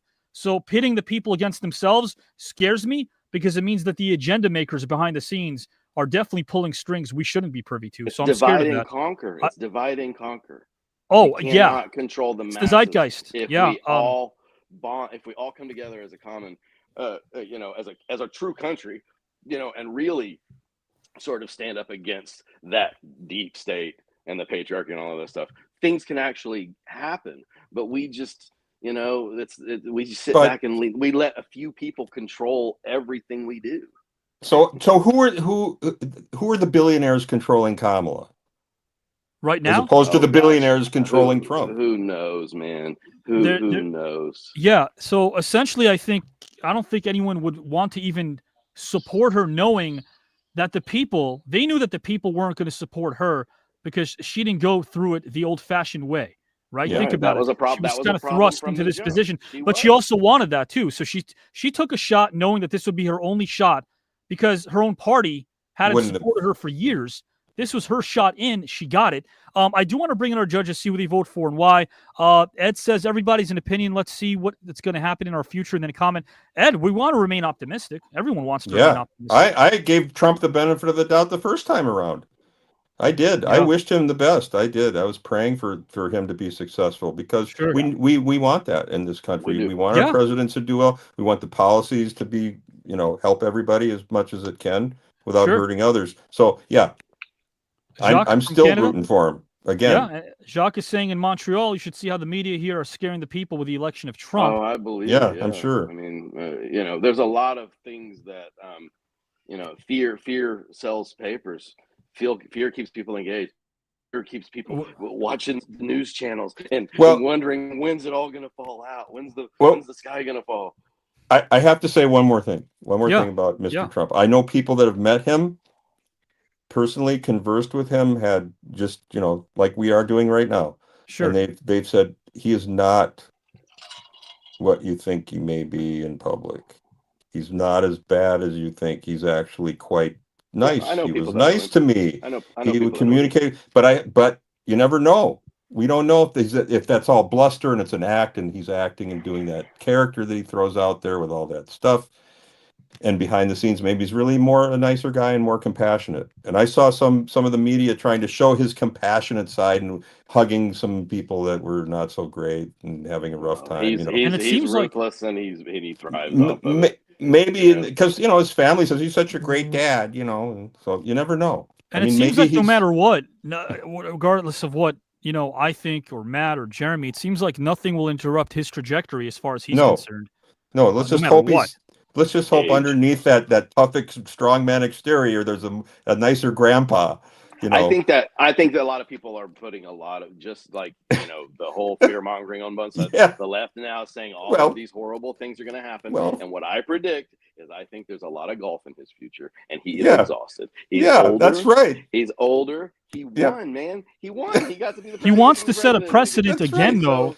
And run again rather than set a clear path for JD Vance. Let's give a big welcome to JD Mandel. Right. Yeah, put him out front. Let JD do it. He's never going. People keep saying that JD is going to do the 25th Amendment thing where he takes over the presidency. No way. Trump is never going to let anybody have the power and the reins. Nobody else is going to have that type of control. Matt and Jeremy are bringing up some good points, guys. Matt said he's going to throw him under the bus. Are you going to say he's going to throw him under the bus like Nixon threw Spiro Agnew under the bus? And Spiro said, "What did I do? I don't even know this guy. What are you throwing me under the bus for?" As soon as all of the everything starts going sky high because of all these tariffs that are coming in, there a lot of finger pointing is going to start.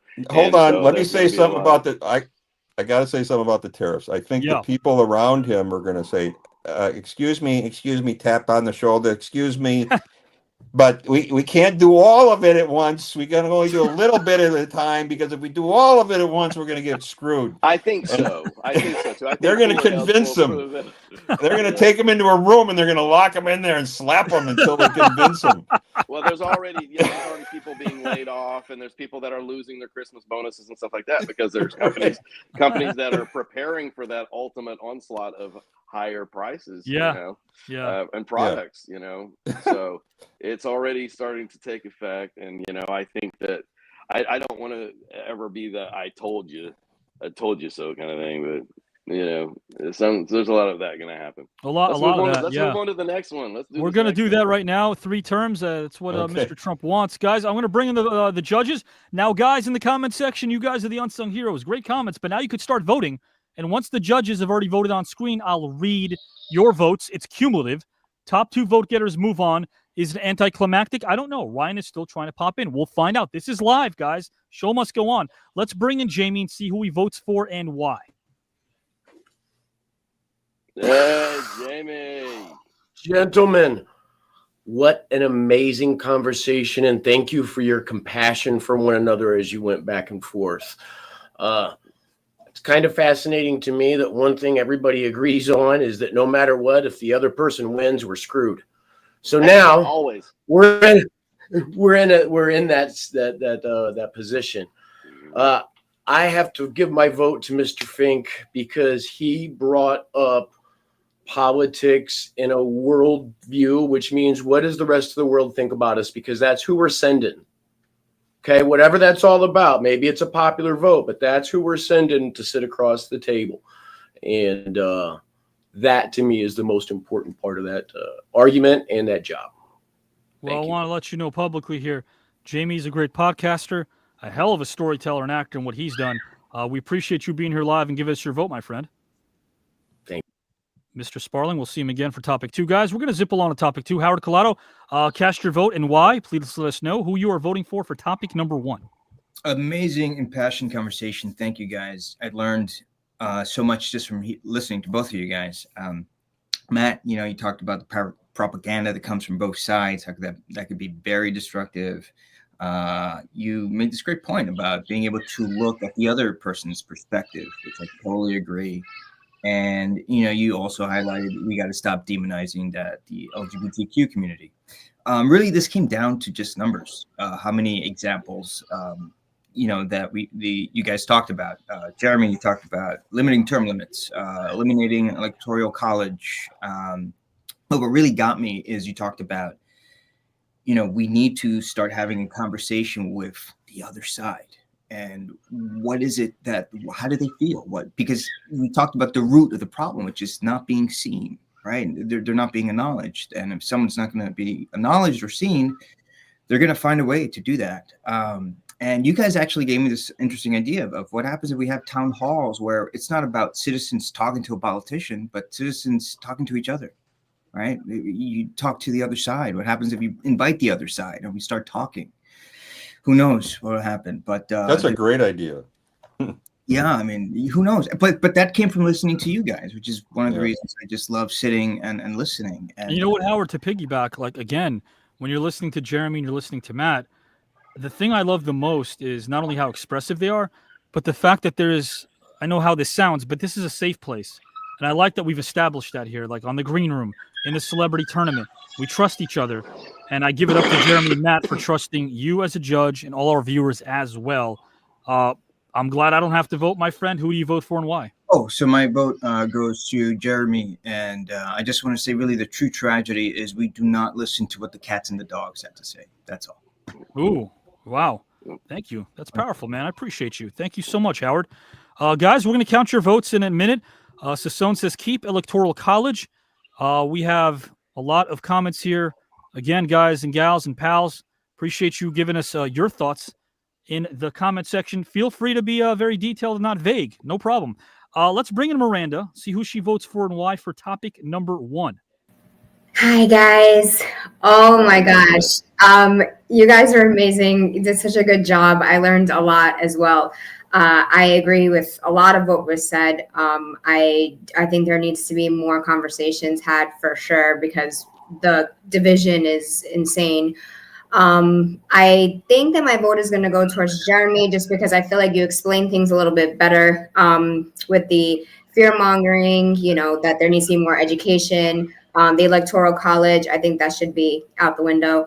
And also when you mention NPCs, because I feel like sometimes I feel like an NPC as well. You're just like going through life and going to work, and it's like a lot of people. I know a lot of people that didn't vote, and they all said it was because they felt like, most of them said it was because they felt like their vote didn't matter. So that's an important thing. And also education too, because a lot of them were also saying that they don't know much about the two candidates, and also that they felt like they couldn't relate to either one of them. So, yeah. Appreciate you. Thank you, Miranda. Thank you. What you do in the area of mental health, Miranda, is awesome. Thank you for your vote. We appreciate you. Absolutely. Let's bring in Mr. Joe Rositano, king of the voiceovers. Joe, who do you vote for and why? So this one is amazing. First off, I want to say that I appreciated both sides, and I loved that there was an intensity that went into the whys, not just obvious threat. The reason why obvious threat is an obvious threat is because it does these things that make it that way. But you went into specifics with, for instance, Jeremy, you talked about, like, we need to lay out actual laws. Like, for instance, we got to get rid of the electoral college. We have to elect someone younger. But then in terms of something that I found very interesting that you and both Matt had mentioned was that there is a lot of Trump, while vague, also the Democrats, or at least the left specifically, has a lot that is vague because maybe it isn't pushing as hard. Maybe it isn't going further because it's afraid to. And it's not that it's the biggest problem, but I think that where I'll agree on with Matt, and Matt might vote for this one, is that when it comes down to it, maybe things have gotten so torn that it would be best to talk it out. Jimmy Carter, at the time when he had his sit down, despite how much and how far we've decreased in how we've grown as people. Are you talking about Camp David? Yes. You really need to bring people together at some point to discuss this. And yes, I love Game of Thrones, so I know that there are many times where people, let's have a sit down in order to talk, and then it's just all bloodshed and doesn't work out the way that we think it will. Because well, what happened after Camp David, right? What happened then? Right. The Iranians didn't want to negotiate with him. They want to negotiate with Reagan, right? So essentially, was he set up for the fall, right? Was he a one-term president just to quell the fears of the public that wanted to have a true and blue politician back in the White House? I mean, Reagan was trying to get into that spot as commander-in-chief for 14 years. As a of course, as a governor of California. My point is this. I don't want to sound hopeless, but when you put your hopes and beliefs into one person, even if they make a difference, even if they stand for the policies that you stand for, the system won't allow that to essentially be considered anything but obsolete, because there's a do-over. There's always going to be a do-over. There's always going to be a slate that's wiped clean, and we fall for it hook, line, and sinker every time. But that's the thing. That's why I'm going for Matt on this one, because I feel that a lot more has to be torn, or at least, let's not say torn down and just immediate, but there's some things that need to be a work of two people together, or the two parties both together, to work on this singularly rather than kill immediately, because I don't feel necessarily that someone younger may necessarily do all the right things, whether they may not have the ideals and positions of power that they're used to. And on top of that, just anything that has, for over the years of processed food and whatnot, has deranged the mind to not work properly. So my vote goes to Matt. Thank you, Joe. Appreciate you, my friend. Absolutely. Give it up for the judges. I appreciate you guys again taking notes. I see you in the back there, really engaged, and you guys are awesome for that. Giving Matt and Jeremy the respect they deserve. These two are very smart, intelligent, passionate human beings. Getting to know Matt, who's becoming a fast friend, and Jeremy, guys and gals, has done a lot for this network. Trust me when I say that. Let's bring in Giselle, our final judge, to see who she votes for and why. Welcome back to the green room, gentlemen. Hello. Hi. Hey. It's great to have you here tonight. My vote for this topic is going to Mr. London because he gave us examples of and ideas for actionable items that we can institute to try to create that change and create that agency and engagement. But thank you both for this wonderful conversation. Thank you, Giselle. No doubt. Giselle, guys and gals, was part of an episode of From London to You where we had a masterclass provided by Mr. London, who is a great teacher of this craft as well. That Guys was and so gals, fun. more on that. Yeah, you got to take this man's class. Trust me, if you are an aspiring artist or an artist, a lot of tools in your toolbox can be provided to you by Mr. London. Thank you, Giselle. Appreciate you. Guys, let's get your votes real quick. Hop on to topic number 2, and then we're going to find out who moves on to round number 3. It's that simple. Okay. We have some, as I scroll up here, I agree with that. The Iranians were more intimidated by Reagan. They were. That was a raw deal that Carter got. We have a vote from April Snyder, Jeremy London. Okay, gotcha. We have more votes here. I have DJ Solo going for Jeremy London. Thank you, Giselle, for tallying in the back as well. Guys, if you want to find out next Saturday's matchup, it's going to be another monumental one. Watch the outro later on tonight after Jeremy and Matt are not on screen anymore. We're still going to have a bit more show to go, and the outro will let you know who we have coming up next Saturday night, November the 16th. We have Christopher voting for Jeremy because he made stronger points. Okay. There's a lot of back and forth here in the comment section. Both men made great points. We have more. I will not pull up all of them, of course, guys and gals and pals, because then we won't get to next Saturday. Chad says, I have to vote for Jeremy. His point of view just made more sense to me. Both did awesome. Okay, more votes, guys and gals and pals. Larry concurs and votes for Jeremy on this round. Larry Lemley. Naomi votes as well. Matt and Fink and Jeremy. By default, we don't know if Ryan's going to come back. We'll see. Sticking with Jeremy. Sharon votes Jeremy as well. Radio Cohog votes for Mr. Fink. Appreciate that as well. Thank you so much. And thank you again, Giselle, for tallying in real time. I believe I'm going to stop right now at this point because there's a lot of votes here. We are on 53 pages, guys and gals and pals, not including our YouTube channel. Okay, here we go. Sharon votes for Matt. We'll count that. Alexander votes for Jeremy. Lester by a very short margin. Jeremy as well. Chad concurs. Okay. So does Jasmine. Jacques is shouting out Giselle. There we go. Mr. Rougeau. Guys, his matchup is coming up. Who knows what month it'll be against Buster Douglas. That'll be in round number 2 as well. Quite the matchup. That's going to be fun. Absolutely. Guys, you might see Jeremy and Matt maybe judging one of these. You never know. And again, we do thank the people who are now supporting round number 2 and beyond as we've grown. Guys, topic number 2 is before us. This is all cumulative. So we'll carry over these votes into topic number 2. All right, let's get on with it. Bonsoir, Jacques from Giselle. There you go, a little French. All right. Topic number 2 is a thought-provoking topic. And I call this one critical thinking, guys and gals, because we have to be able to ensure and encourage the status quo to be challenged by all of us. The question I have now for Jeremy and Matt, starting with Matt this time as we rotate it around, is one that I think will hopefully speak to all of you. If you could ensure every person on the planet would have access to a single human right, I know there's so many, but if we could ensure every person on this planet to have access to one single human right, which one would you choose and why? And would there be any repercussions? Matt, my friend, the floor is yours whenever you are ready, good sir. Well, that's a tough one, but I'll preface it just by saying that all human rights are interconnected, obviously, and interdependent, meaning that no one right can fully be enjoyed without the others. But if you're going to pick one, for me, it would be the right to health care and, for everyone. That's one of the big ones. And that's not just because I'm Dr. Fink.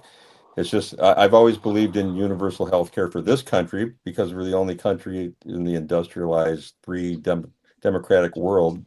Well, I should say some communist countries have it too, but they everybody's in those other places, the people are taken care of better with their health care because it's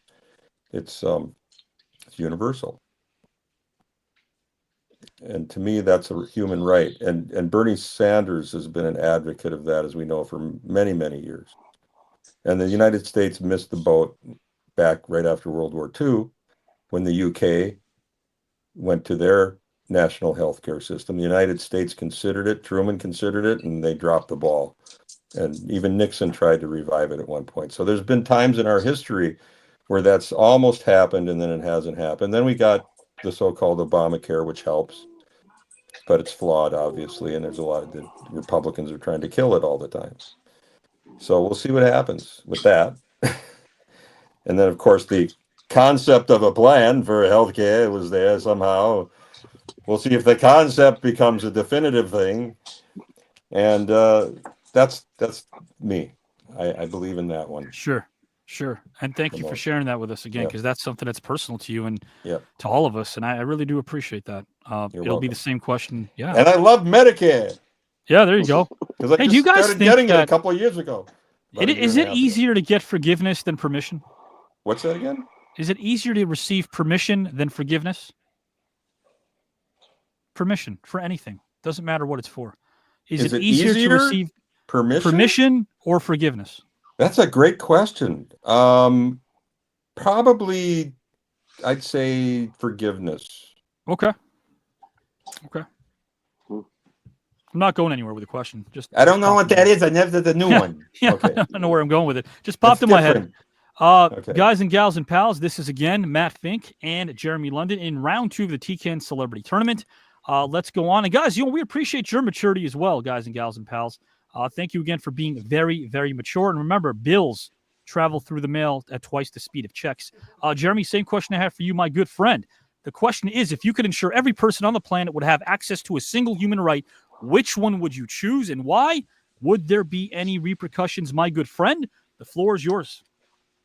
Wow. I mean, it really, it is so hard to narrow it down to one thing because, you really, truly, you can't, everybody deserves to be able to eat and to be able to have healthcare and all of that stuff. But the question is that we have to narrow it down to one thing, right? If I could narrow it down to one thing, that I wish for everyone on this planet to have the resources, which includes the food and the shelter and the funds. So I'm kind of clumping it all in with this. So all of those things that would have to be possible for this, but I would love for everybody on the planet to have the resources, the insight, the ability, the desire, and the lack of fear to travel to every corner of this planet to get to see how all of the others that we tend to fear and marginalize live, love, worship, and survive. And not just surface level greetings, to get to really know and understand how other people live. Because I think that the main driver and what keeps us feeling different is that it's ignorance. It's not knowing how other people around the world live, not understanding other cultures. And I think that by getting to travel and getting to see that everyone around the world basically just has the same desire to love and to be loved and to be seen and to be validated and to be able to worship where they want to worship and care. Ultimately, most people in this world are all the same. But everybody's so safe inside their little bubble. And they think that everything that they've learned and that their little life inside that little bubble is everything that they'll ever need to know. And they become comfortable inside that little bubble when they don't realize that we all are already here on this, in a bubble together on this planet. It shouldn't have to take an attack from aliens from Mars to come down for us to all bond together, as on the world stage. I think that the only way that we can connect to the rest of the world is to get out and to connect to the rest of the world. I mean, I grew up in Oklahoma and Texas, and I didn't know anything. I was scared of everything. I literally was one of those people that just thought everything that wasn't the way that I thought and lived was weird. And I judged everything that way because if it made me uncomfortable, I just thought it was weird or whatever. But I got to travel. The business of acting has taken me around the world, and I've gotten to see all of the way other people live and all these other cultures, and it has opened my eyes so much and made me feel so much more connected to the rest of the world. I did a movie in New Zealand, and I got to connect with the Maori Indians there, you know, and they're these scary looking people that have tattoos all over their faces, and they do these, you know, this ceremony where when they first greet you, where they stick their tongues out and they make their faces look scary, and it's really scary. But then you just realize that it's all sort of part of their ceremony, and you get to actually know them, and then they all start singing, and they sound like angels, and all of a sudden these people that look like warriors and scary people, all of a sudden you realize that they are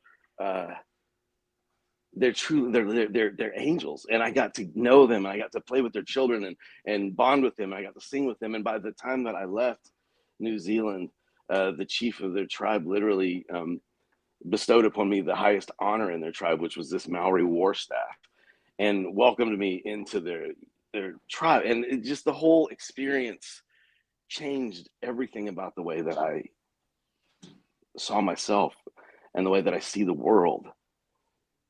And I just know that what keeps people afraid of everybody else is simply not understanding that they're just people, you know, and stop seeing each other in this tribal, this unevolved way, and start connecting to everybody on the world stage as brother man, as their fellow man. Because we really, you know, the universe is big, but our universe is just this one little magical rock floating through space, you know. And I really don't I don't know what it's going to take for all of us to really truly see each other as humans, as fellow man, other than something incredibly catastrophic.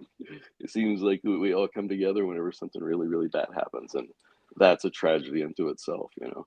It'd be nice for us to all to bond under good circumstances, and maybe that can happen someday. But I guess, you know, whenever it really comes down to it, this gives people, to be able to do this, to be able to have that opportunity to see the world, you would have to have the funds and the food and the shelter and all of that stuff. So that comes packaged in with this, and so that's why I chose this. I appreciate that. That was a hell of a story, and you were able to, guys. Matt and Jeremy illustrated their hearts with us because, again, they're going really deep when it comes to this thought-provoking topic and giving us part of their life. They're trusting us enough to do that, and we appreciate that. And I love what you said, what you guys both said, because it's almost a warning to the younger generation out there in terms of what's to come.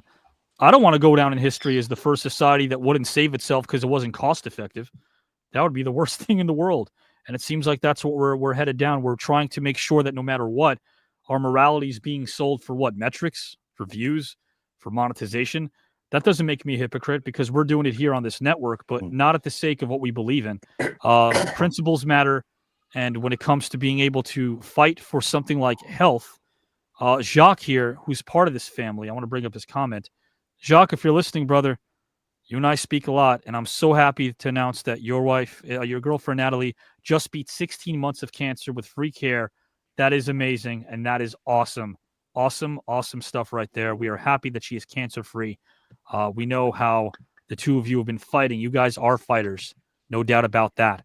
Very moving indeed from Jeremy and from Mr. Fink. Guys, another hard vote. That's a great segue. Thanks, Lester, for giving it to me. I'll use it, Matt.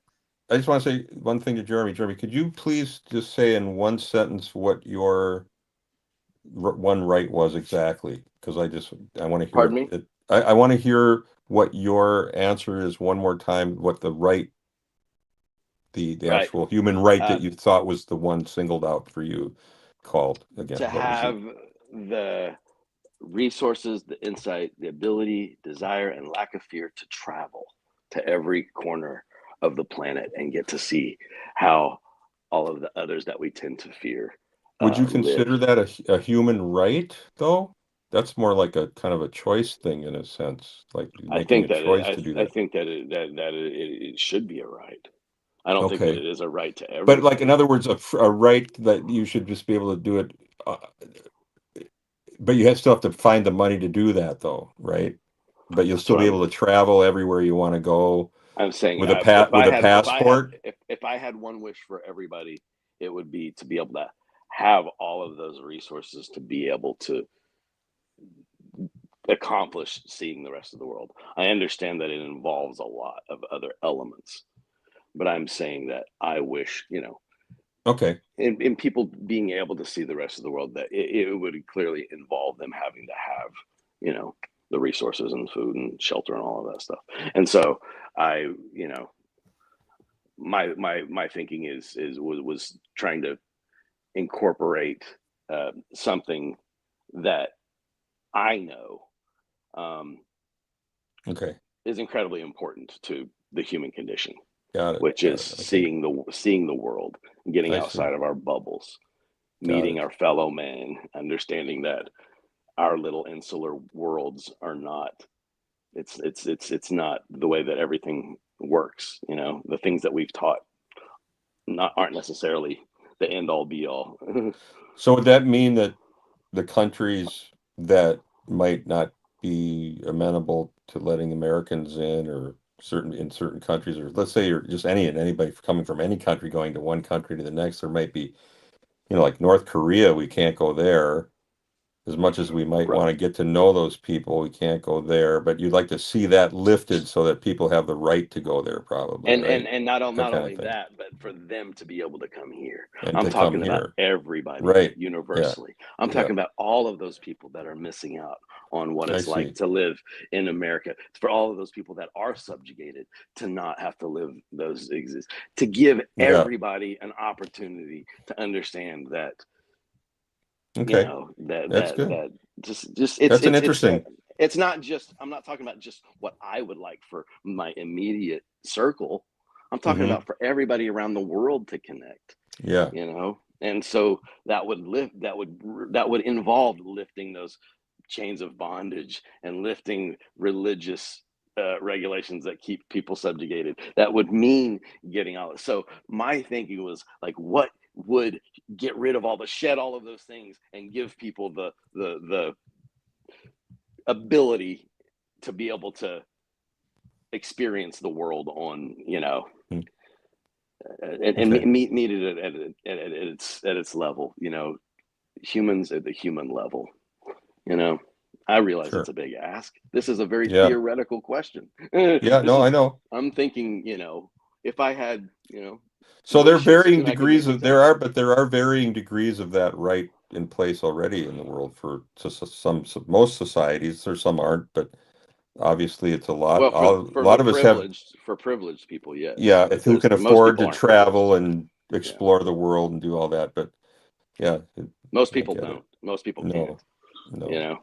And a lot of people are satisfied with never doing that because they're so comfortable in their little bubble. My mom, the entire time, I grew up in the South, and my mom always used to say, "I hate them damn Yankees," never having actually met a Yankee in her Right. entire life, Right. never having been to New York, never knowing. I've been offered to take my mom to New York through the years. She's not interested because she's still holding on to this weird, literally stems from the Civil War Southern hatred of the North and those damn Yankees, that it's still systemic. So that's what I'm talking about. These people that live in these insular bubbles and they only believe everything that they've been taught their life is enough. Yep. That's sufficient to get through Because life. when this country doesn't have a political enemy, it turns on each other. I mean, that's what we've done, right? You Right. mentioned the Civil War. We don't have someone to unite against. We rebel against one another. Guys and gals and pals, again, hopefully we get the right view about the right side of humanity, and you guys keep us in check in the comment section. Appreciate that. Yeah, Natalie's our hero as well. She is strong, and we are so happy again that she is cancer-free, my friend. Yeah, Natalie. Appreciate Yes. that. Amen. 100%. And guys, I don't want to speak for Jeremy or Matt, But should I preface with that? Because I will, which is, I don't know why I said that. But here we go.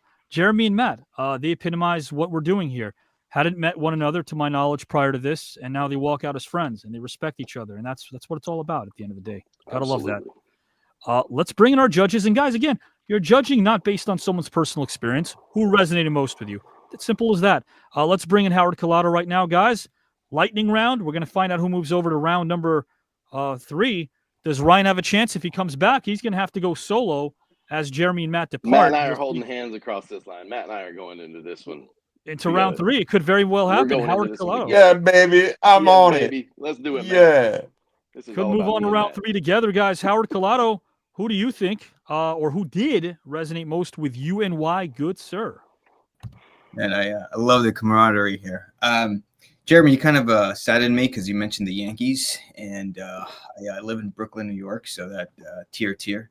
But no, great question. You live in Brooklyn. That's your problem.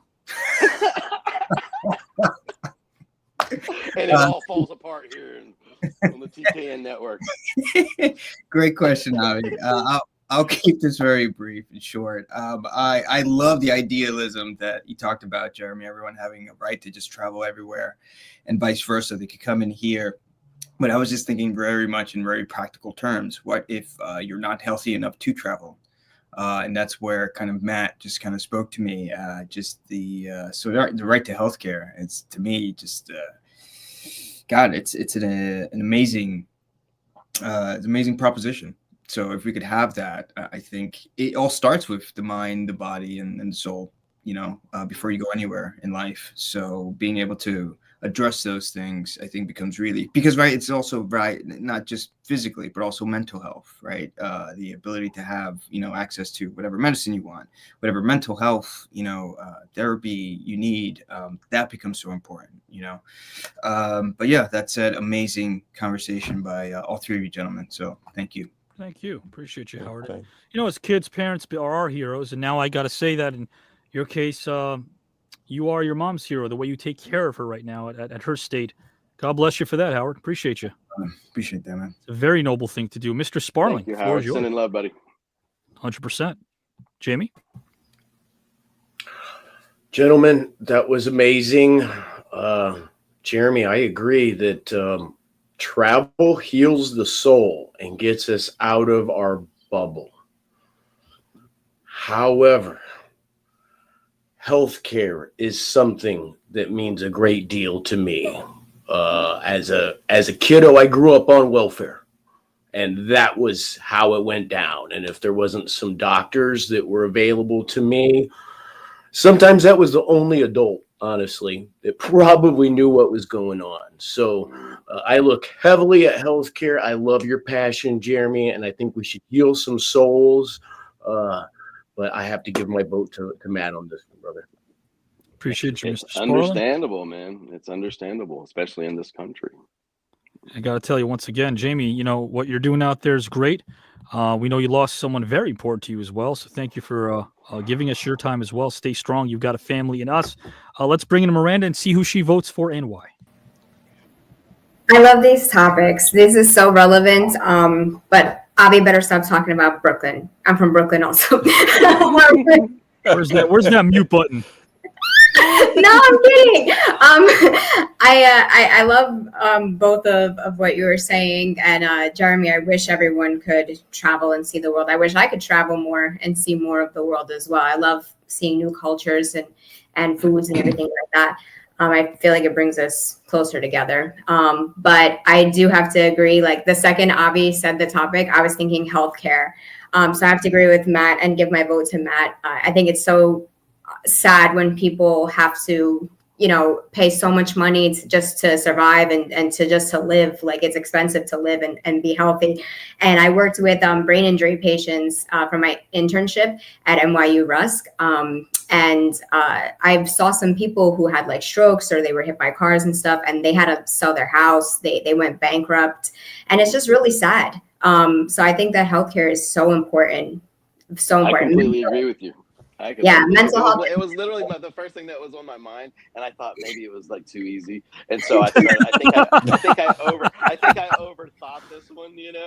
Well, everybody's gonna say, food, don't want to be hungry and healthcare. So I want to go beyond that. But I'm really glad that Matt said it, because I actually do believe that it's the most important. I believe that what Matt's answer is more important than my answer, and I'm just going to agree with that. I'm going to vote for Matt on this one. Yours was so out of the box. It was good. It was a really good answer. I think that I overthought it, but that's okay. I don't regret it, because I like sharing the stage with this man, and he's absolutely right. Right. Love that. Thank you, Miranda. We appreciate you, my friend. Absolutely. Miranda, guys and gals and pals, there's a lot in the mental health community. Let's bring in our final two judges, and then we're going to declare some winners here. I do want to say this. This is Jacques showing Howard respect. Love you, Howard, just like you did Avi with your dad. Thank you, Jacques. Appreciate you, my friend. And, of course, guys and gals, in the comment section, there's a lot of camaraderie there as well for each other. We love how you guys communicate with each other. Let's bring in Joe Rositano and see who he votes for and why. An interesting thing, and I think that I want to start off with saying I think that healthcare is the most important of these, but one thing that I think surpasses that a lot is that the understanding of another human being and why their thought process is the way it is, the growth and the metamorphosis is unknown to us when we're across a continent. It's unknown to us when we're across states. And these are people that are voting. And these are people that have real feelings and are living and dying every day. And with or without healthcare, depending on their jobs, they don't understand the person that cares for them across the world. They don't understand that there are people who have similar passions that they have and that they want to join together and grow and live and make more of what life could be for us potentially in the future. Even, into outer space. There's so much that has to be explored and is out there that it's thrilling and terrifying all at the same time. So I think I'll go with Jeremy on this one. I think that it's amazing that we should have healthcare. I think it should be free. We should get that. That should be a right. And you said but I also think we should have a right to travel. And terrifying, especially when that certain person's got a spot in the cabinet, huh? That's a different story for a different time there, Joe. Well, and I mean, we'll hit that one. well, I mean, my head's got a spot on the receding hairline, so that's. You look sharp, my friend. You look sharp as always, and your thoughts are very concise, and we appreciate you, my friend. Mr. Joe, thank you. Giselle, last judge here. We're going to find out who moves on to round number 3 in about a minute. Who do you vote for and why? I love this question so much. Mr. London, you gave the creative, ideal answer that tugs at my heartstrings, and I want that for everybody too. Mr. Fink, you gave the practical answer, and I have experience with our healthcare system that is quite less than favorable, and it definitely needs a change. So practicality is going to win out on this one, and my vote is for Matt Fink. Thank you, Giselle. Appreciate you. Absolutely. I'd like to say one thing. My other choice, and it was a tough one, was the right to life. Mm-hmm. That was the kind of the biggest one as well. So I was torn between those two. Yeah. And Jeremy, if you'd picked that one, you probably would have kicked my ass. I don't know. I think that you picked. My first instinct was healthcare. Okay. But See? but because the way my brain works, I go, oh, that's the easy one. Let me. Yeah, I get it. I thought it was too easy too. Believe me, the right to life. It doesn't mean that it's not. True. I don't have a sweet tooth, but how about you're right? How about the right to try the Oreo soda? The Oreo Diet Coke is pretty damn. Oh, I haven't tried that yet. You haven't tried it? No. Oh my God! Buff Bagwell tried the Oreo cookie. No, I'm getting it mixed up. The Coca-Cola Oreo. He dipped that in the Oreo Cola. Okay. And I'm not doing that. I think that's just overload. The opposite of healthcare, Avi. The opposite of healthcare. That's why we're suffering. Damn it. We don't need Oreo cookies and colas combined. But, guys, what we do need are your votes. I'm going to pull them in. I will try to do my best auctioneer voice as always as possible so we can zip right through this. Christopher says both Matt and Jeremy did so well. Love the topics. With that said, my vote this round goes to Jeremy. Thank you, Giselle, for tallying and try to keep up. I know you always will. Going with Matt on this one says Lester Cook. Thank you for your vote also. All right. Jeremy kicks ass. I would concur. Yes, he does. Doritos dipped in Mountain Dew. We'll try that one day, even though I won't. More comments coming in. This is from Allison, who says, I put my vote in for Matt. Healthcare is so important. Absolutely. How about this, Larry? I know about this story. You told it to, well, in the comment section. You beat cancer as well. You're part of the Cancer Conquering Club. So good for you, Larry. Awesome, awesome, awesome. We love hearing that. We have more votes coming down the pike, a couple of more. Did Jeremy just vote for Matt? Anything could happen here. We're live. Absolutely. You never know. We have more votes here. I think this is from, let's see. DJ Solo. Healthcare, of course. It starts with healthcare. Going to go with Matt. Vote for Matt. April votes for Jeremy.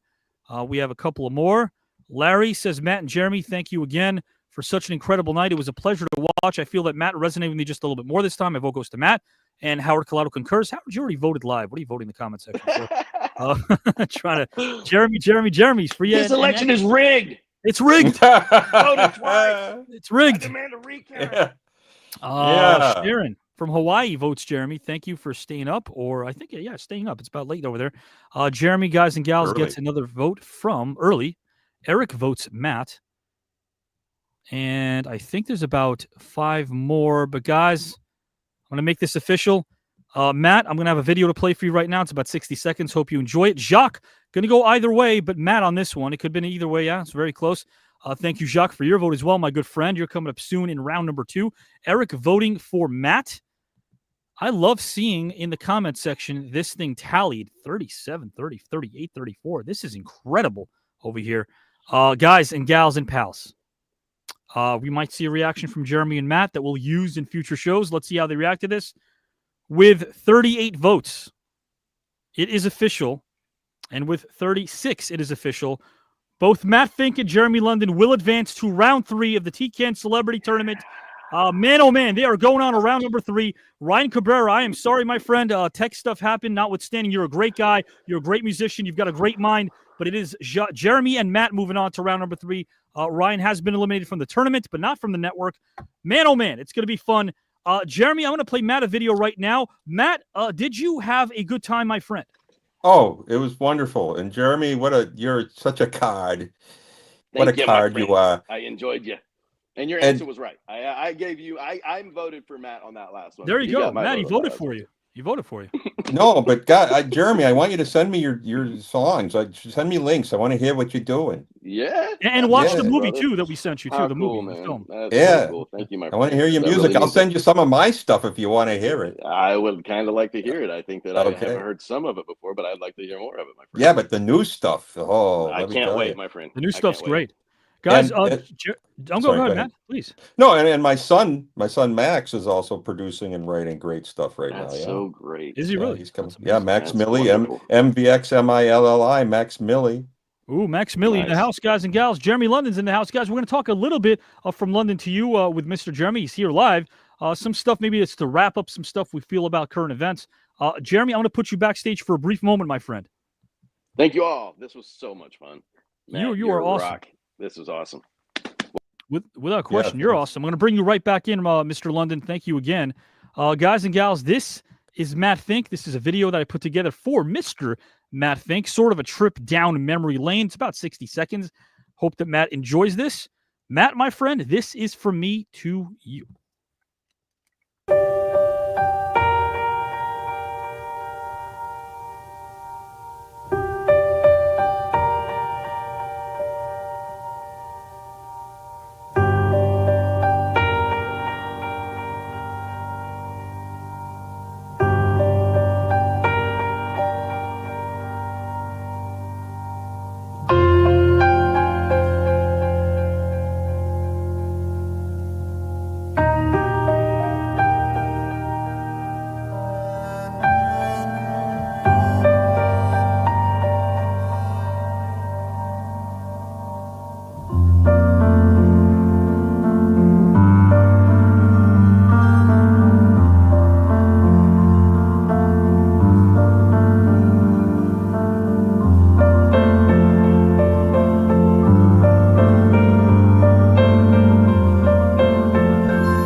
your son, Matt?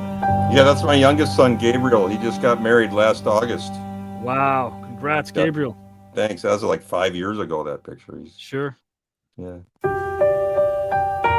Wow, where'd you get all these pictures? Gotta love the work, but you know what? They're worth it, my friend. At the end of the day, you are truly awesome because, look, there are a lot of people like myself, my brother, who's a music aficionado. You've touched lives. You've inspired a writer in me as a screenwriter. You know, listening to The Revolution when I did, lyrically speaking, it can inspire the greatest poets in us all. And you did that. You're a poet. And I'm glad that you become a fast friend. I'm even happy that you're in round number 3. And it's just a pleasure having you on all the time, my friend. Well, thank you very much for having me. And I would just, you asked me if I wanted to promote anything earlier today. Please do. And I completely forgot about something I should probably mention. But I'm flying to London next week on Tuesday with my wife, and we're going to be attending an auction which will be selling the Dr. Fink collection memorabilia. Ooh, okay. Through the prop store auction. Sure. And there's going to be a lot of Prince items in that auction. Is there a way, maybe not now at the moment, but if you send me some information, I'd love to let our fans know about that. Sure. Without question. Yeah. It's just propstore.com, if they hear that, and I'll send you that link. Propstore.com. And they can, yep. I'd love to do that. My friend, you had fun? Yeah, it was great. I hope Thank you have a great rest of the A lot of fun. weekend, and I'll see you in round 3. Absolutely. Thanks. And my regards go to Jeremy again. And it's great meeting him as well. Absolutely. And all the Matt, judges. All the judges as well. And Yep. you. You have a great night, my friend. Thank you. You too, buddy. Guys and gals, bring in Mr. Jeremy London. Jeremy, I got to tell you, as I bring you in over here, love this comment here because this is from our friend Jacques, who you met. So much awesomeness and positivity and love. But Jeremy, would you concur that it's the judges and our viewers as well that feed us that? They give us that as well, right? Yeah, absolutely. I think what drives us here is seeing that there are actually people out there paying attention, and the people that are responding and writing. It really feeds our soul. We need to see that it's part of, it's Sure. nice for us to understand that what we are doing really truly is reaching people. Without question. Because this is a rare opportunity for us to actually get to connect on an intellectual level and let people get to kind of know who we are and see how our hearts work and our heads. Well, I've learned a lot from and you. all of that. I've learned a lot from you, and I still do. And I want to say this publicly because you know who your friends are when they could say something in a room full of crowded people, not just one-on-one. Guys, Jeremy's helped out a lot. Everything from suggestions in our intro and just conversations that show how much he cares about this network growing. That's a real friend right there, guys. Real knows real, game knows game. This is a man who's as real as they come. There's no doubt. Oh, Mad Catter. That's a good band. How's Rich and Simon? They haven't done some stuff lately, but definitely I'll play them lately. They're an indie band. But Jeremy, listen, I got to say this, man. We've got a show called From London to You. No pomp, no circumstance. I know it's 10:20 Eastern, so maybe a condensed version of it. No doubt about it. But we talked about a lot of things that matter to us earlier when it comes to the political landscape, current events. I know it's been a rough week for you. I know it has. I know it's been a rough week for a lot of people, but yet you still stay hopeful. And do you feel a lot of that hope comes from people who are like-minded and share some of the same sort of, I guess, grief-stricken reactions that you have? Do those subside over time? Are you optimistic? Do you try to, mentally speaking, does a Jeremy London try to remain optimistic about 2024 and beyond? Jeremy London doesn't know anything other than staying optimistic because Jeremy London has learned that anything else is wasted energy.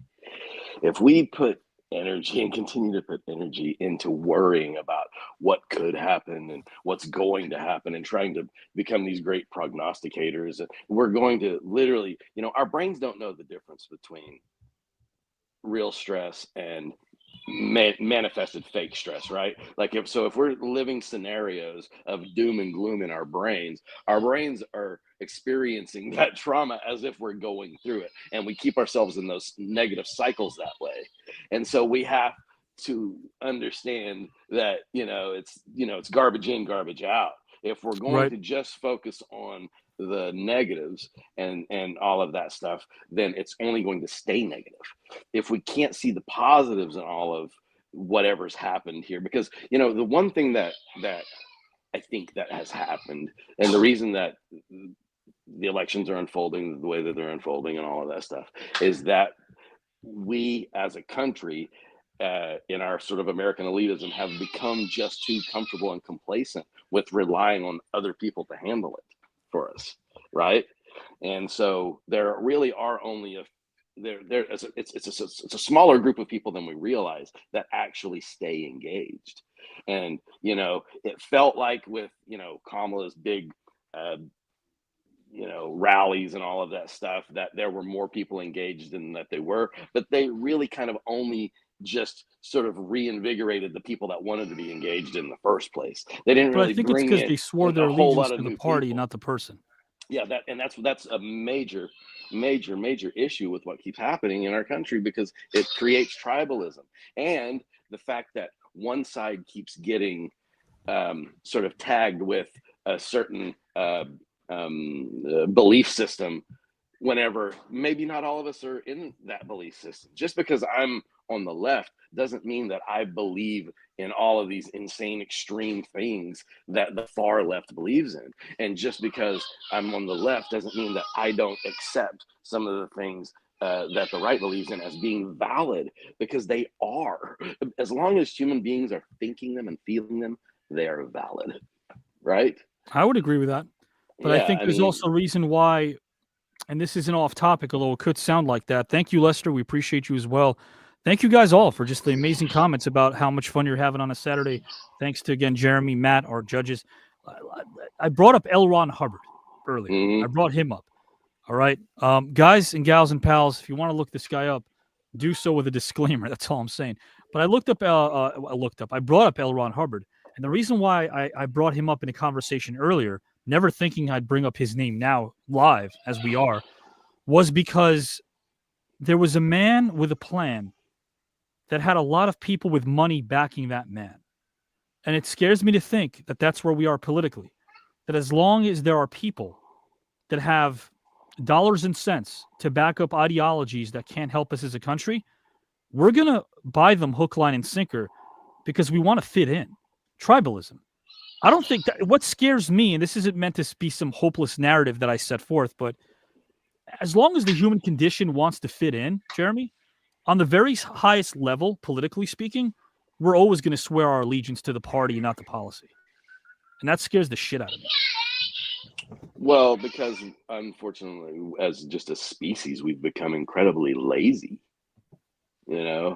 I think that it's just easier to put it off on other people, and just because our country has thrived for all of this. It's like the same mentality of the people that think that we're never going to run out of clean air, or we're never going to run out of oil, or you know what I mean? It's just they think that everything's just infinite and everything's just going to be good because it always is. But that's why my answer about traveling the world was what it was, because all of these people here that live in that little comfortable bubble need to understand that that isn't the way that the world really truly works. That's not the way everybody gets to live, that we truly are in a privileged place by being able to be in this country. And then maybe people would start appreciating the country a little bit more and start treating it as a place of privilege to be able to live in, instead of just like that we deserve it because we're better than everybody else or something. That sense of entitlement. Yeah. It's the entitlement. Thank you, Jacques. We appreciate that. Jacques, Jeremy, and again, man, it's such inspiration. Like when you follow someone on social media and then you speak to them one-on-one and you realize that their goal on social media is to kind of track the progress of a loved one, I feel like that there's still hope for social media when it comes to the intent behind why we put up a post. And Jacques does that. I mean, he chronicled every step of the way in terms of how he and Natalie have conquered cancer. Stevie Ray, I'm reading your comment here via text. You are so intelligent, my friend. If you want a link over here, Stevie, if you're listening to me, let me know. I'll send you a link. Jeremy, we'll cut this short real fast because I know, again, time is of the essence. We're going to have a whole show dedicated from London to you, not just one, but a many. Because, again, Jeremy, don't want to speak for you, my friend, but we always talk about how much we want to be able to do this together. Yes, sir. Because it matters to us. It does. I've got something I'm going to send you a little bit later tonight. I think you'll like it. But the other topic I want to bring up real quick is that of solidarity. because I feel like right now there's a consensus that's stifling us and stifling our opinion. And it's not just because the talking heads are instituting it. I think that we're so afraid of losing people that matter to us that we're giving up our core principles because we're afraid of rejection. So what I'm trying to do is interweave the human condition with our political landscape. There are more people that vote privately for maybe the policymakers they believe in, but aren't afraid to talk about that. And the moment we don't have as many conversations is the moment that the dumbing down of America has, I think, reached its apex.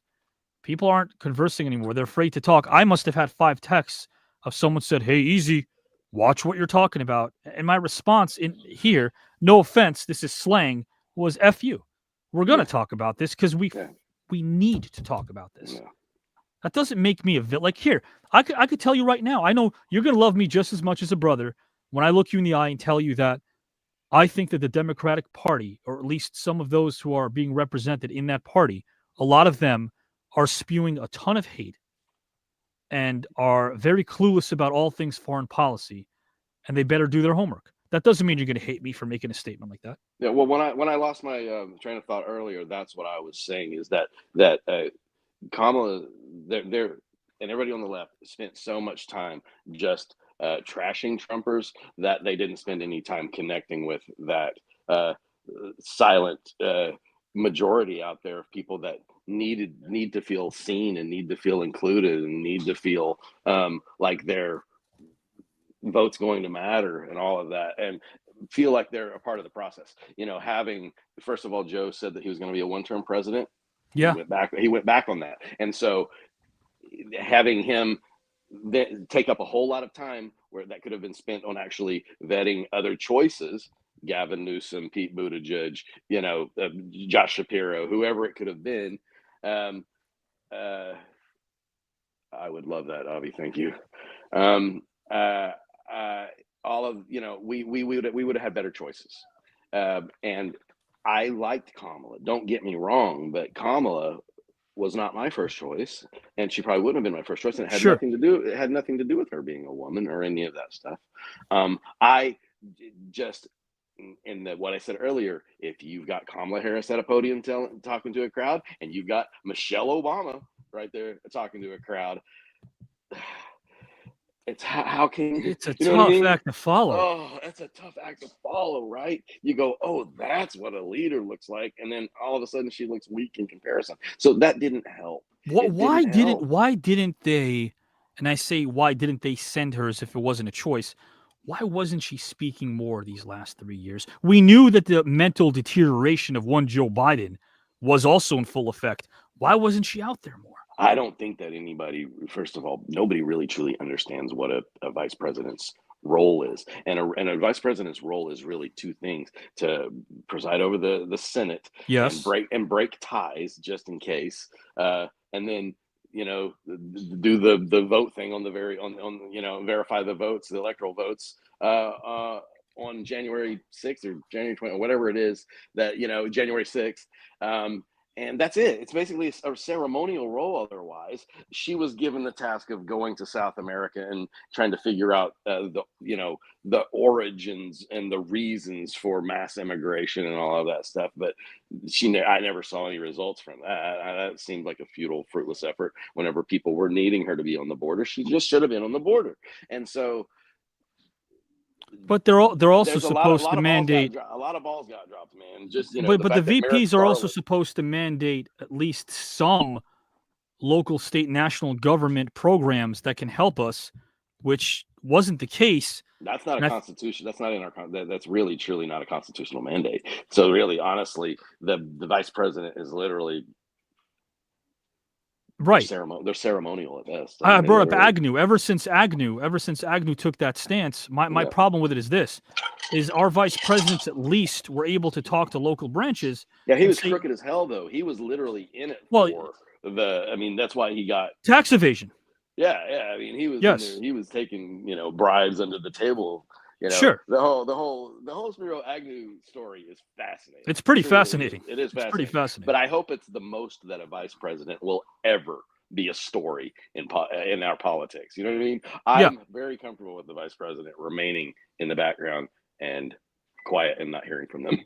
Yeah, and I feel am. well. We all know Pence. Pence literally had nothing to say when he was in that useless. position. Useless. Nothing to say. And I was perfectly fine with it. Right. I feel like with Harris, she was almost aware of the fact that she was going to be anointed anyway, because of Biden's mental health. We knew that he was deteriorating by the 8th month of his first term. Whoever we knew that this was a allowed special him, case.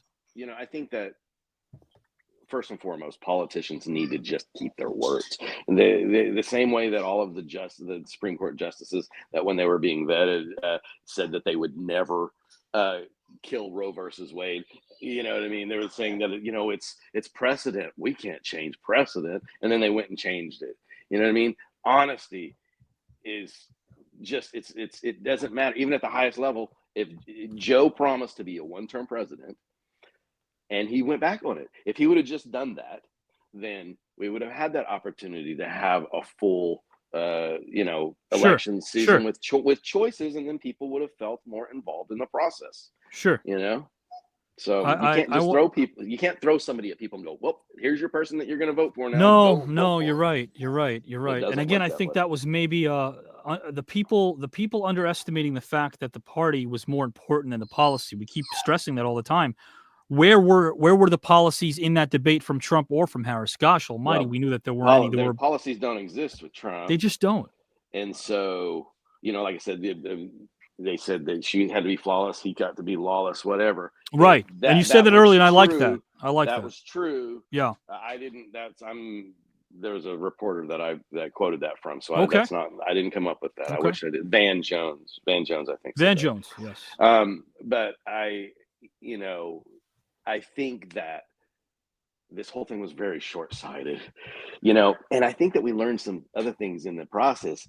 Stop putting so much damn money into this. You know, just because she raised $1 billion doesn't mean that it went to anything really worthwhile of $1 billion. Right. The only people that actually the people that make the commercials profited off of it, the people that run the commercials profited off of it, and that besides that, who else benefited from all of that flashy stuff?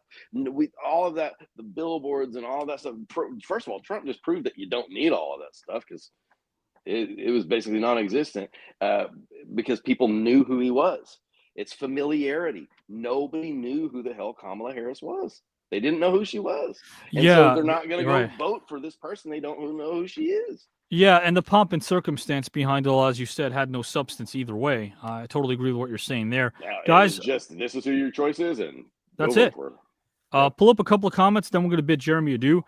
Guys, again, let's thank Jeremy for once again giving us his mind unconditionally, giving us his thoughts and viewpoints. A man who does just as much research as he does listening to the old heart and head. You do it as well as anyone. I like how you package your thoughts and organize them and express them, my friend.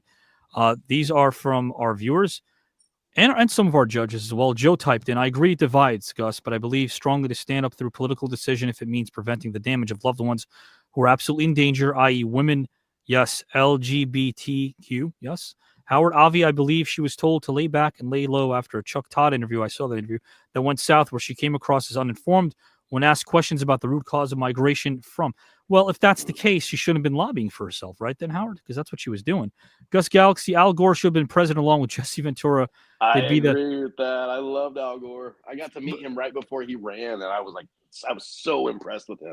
Yeah, but unfortunately, before the days of fact checking, the thing that killed Al Gore in 2000 were these numbers he was throwing out that were asinine. Yeah. He should have demolished Bush if you think about it, but he actually beat himself. Plus, there was a negative connotation because he was endorsed by Clinton, who was still reeling from the Lewinsky scandal, so it was bad timing for Gore to be associated with Bill.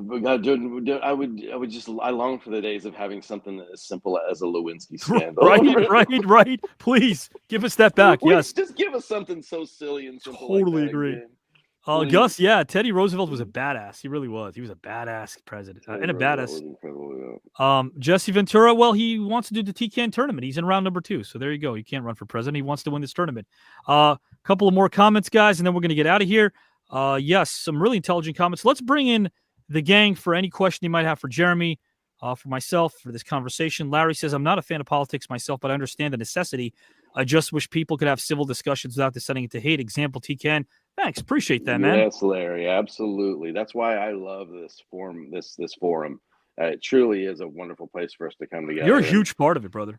Thank you, sir. Well, you know, we're all so blessed to have you doing this, Avi, and you know, my brain needs this. My soul needs this, you know. Best compliment I can give you is you already know how I feel about you. My dad would have loved you. My dad would love Jeremy London, guys. And another, and also, I did want to say this earlier, but we kind of jumped into it earlier. I know you lost your dad this week, and on behalf of all of us, we love you, Avi, and we're sending you love and condolences to you and your family. And he clearly did a wonderful job. Oh, so he man. was It means the world to me, brother. Clearly a good man. Thank you so much, my brother. That means a lot to me and to him. Pops did good. Appreciate that, brother. And you know what, man? Guys and gals and pals, again, to know Jeremy is to respect him and to love him. And Jamie, Howard, Giselle, and Miranda will get to experience that right now as we bid him adieu. If you have any question for Jeremy right now, any comment, please, the floor is yours, guys. Let's have a little bit of a town hall, but very quick town hall. What's up, guys? Hey. Y'all here? Oh my God. You know, Jeremy, every year with an election, they say this is the most important one. And I feel that Gore Bush would have been a very important one to take us in the area of clean energy as well as a stimulated economy. What do you think? I saw him speak at UCLA Right. about 6 months before they announced him as the vice president or president or whatever it was. The first time he made the political scene, I saw him speak at UCLA, and I was blown away by him. And I literally, everybody in we were all like, how is this guy not our president? That is a lead. Like, I had never met anybody like him before at that point. I'm a farm boy off the cattle farm in Oklahoma, and so I had never met anybody that was that sort of magnanimous and had that much authority with their words, you know. And and it was the first time I realized, you know, sort of like saw somebody that like could be like a real leader, you know, but in a positive way, not the corrupt kind of guy. Like, he just seems so sincere and honest, and that's what, you know. So I agree. That was a big miss on our country's part. Thank you. I think later when we're looking at all these things, that's going to be one where like, we could have went a different direction at that time and maybe been better off. But I'm whoever's writing this crazy script, the simulation that we're in, we need to have a talk. That's so true. Oh my gosh. Amen to that. Man, oh man, Howard Collada, I know that you have some stuff that you want to ask Jeremy. Feel free. The floor is yours, Howard. Yeah, I was just curious. Do you think, or how does it affect or help? You think the candidates when they have these celebrities on? Do you think the other side looks at it as maybe an elitist I thing? think that it has become I think that it has all become and this is one of the reasons people love Donald Trump. It has all become the WWE, WWF, wrestling, production. How big and bright lights can we? How flashy can we make it? How many, you know, Beyonce songs can we get out there? And all of that stuff misses the mark completely, because none of it puts food on anybody's tables. None of it lowers inflation. None of it connects with people and tells them how we're going to deal with foreign policy. None of it instructs people on foreign policy. And the fact is that when you listen, God, I want to make sure that I'm safe about my words. I don't know how many people Cardi B represents. I don't know, you know what I mean? Like, I don't know across the diaspora, whatever it is. I don't. It also matters who is up there, you know. Getting people to just come out and kind of do their thing. It's these little moments of constant. It's just showboating, and it really truly isn't, because you're not. It's not like you're bringing, you know, Nobel laureates up on stage and talking to people about the economy and what's going to happen, you're getting people up there on vibes. That doesn't, Yeah. vibes don't go so far. Yeah. I wonder if it's just, trying to appeal to a younger demographic because you had mentioned about being able to talk to the youth and having a conversation. It's pandering to a young demographic. It's not connecting to a younger demographic. It's trying to fish. What kind of bait? We got the Taylor Swift bait. Oh, we got Beyonce bait. Let's do it again. But there's no policy attached. There's no explanation or like inclusion in any of that. That actually, and plus you're also putting very, very wealthy, successful people up in front of the middle class that needs to be represented. So really, who are they representing? And I really hope we still have that middle class. It was once burgeoning, and of course it's not. And guys, I'm going to ask Miranda and Giselle a question as well. And Howard, you brought this up really quickly. You brought up how our youth is so very important because what happens in July all the way through November not only affects their future, but their children's future. And Kennedy would always address young people by saying, "This is your election." And I just wish that our youth felt that way, that every election is their election. Miranda, would you have a question you'd like to ask Jeremy? Well, I want to agree with the pandering because I feel like both sides did that this time when I saw like the Megan Thee Stallion at the Kamala rally and everything, and I was like, she's twerking on stage and stuff or singing about butts. And I just think that's crazy. I heard curse words in some of the songs that were playing. Yeah. The things, and there were children in the audience. I was dumbfounded. I was literally going, "Who is this for? Who is this for?" Right. Yeah, it is. It's pandering and it's crazy. I think that it should all just be about like more clear about the policies and everything. And yeah, I mean, I don't know if I really have a question, but I just really appreciated this conversation a lot. I guess I have a comment that I think this was so important to talk about.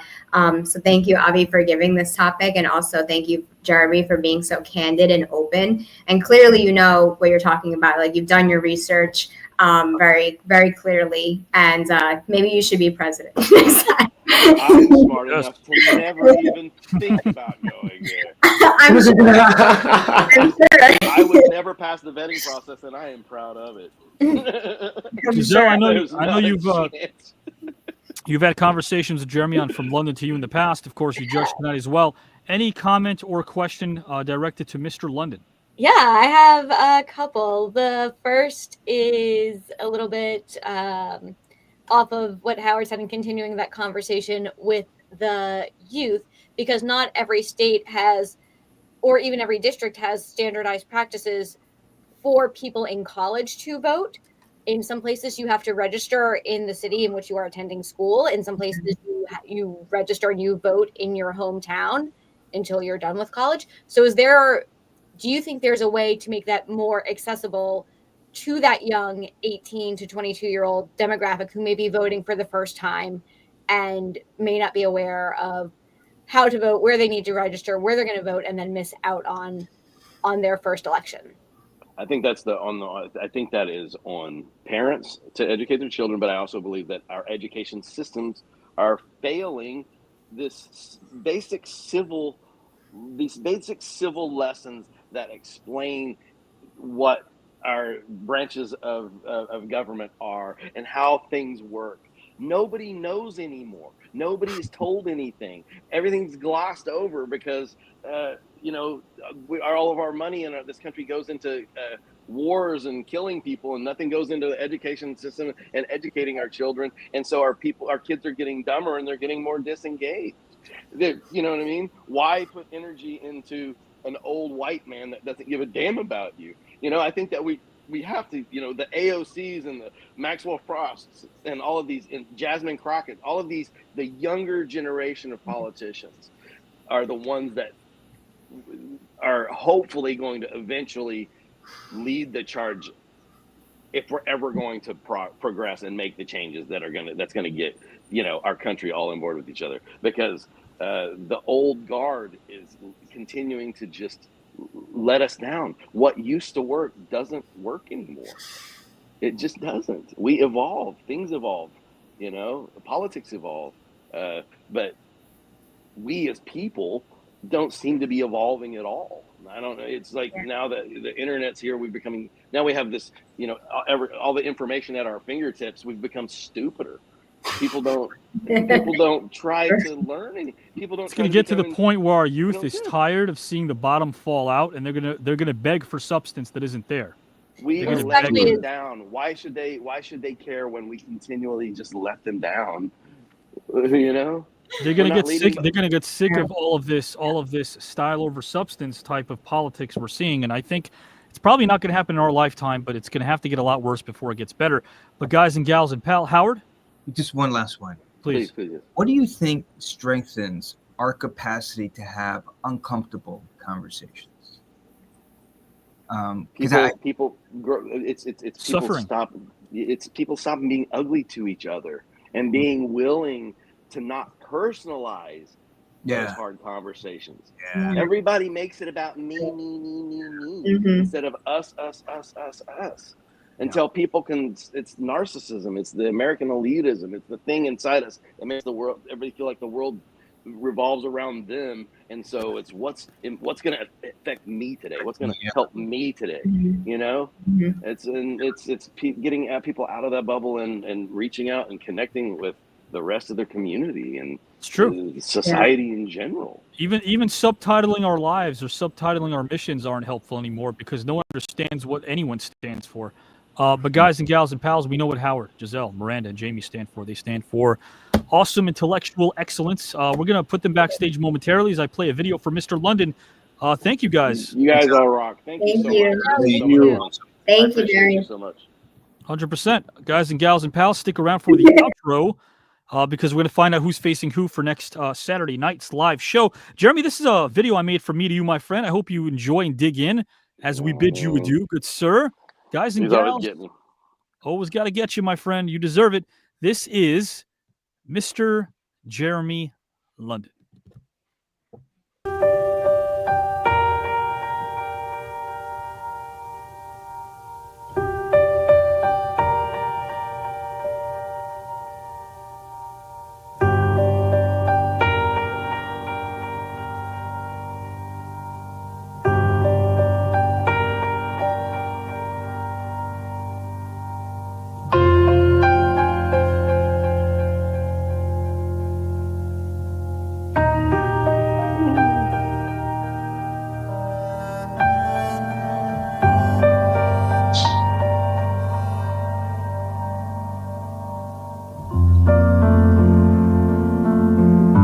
Generals, guys, incredible.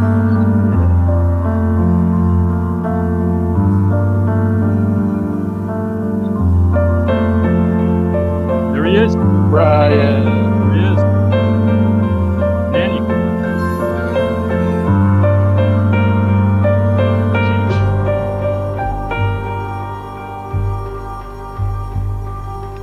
My brother. Oh, if my Stevie Ray Vaughan look. Amazing. It's all about family, guys. Family. My grandmother. What? God bless her.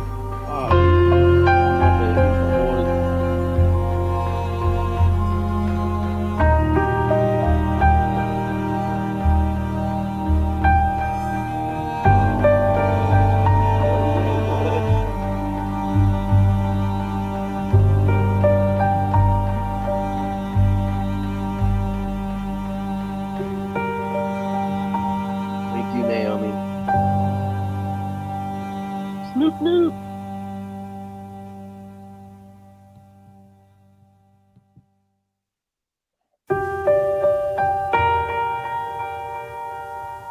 Thank you, Howard.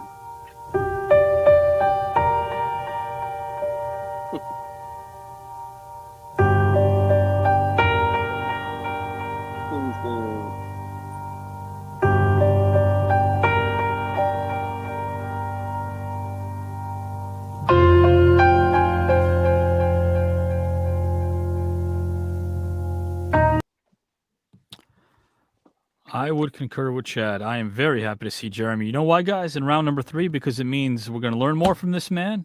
It means we are going to have more stimulating conversations with this man. It means that when round 3 is upon us, which is sooner than round 2 because we're whittling it down, of course, round by round, we're going to have more insight from this man. And behind the scenes, the only reason why I don't envy you guys and gals and pals is because you don't get to have the conversations with this man, because they make me a better person and a better friend. And I don't just say that about everybody. You, brother, are the real deal, and I cannot wait to shake your hand one day and break bread.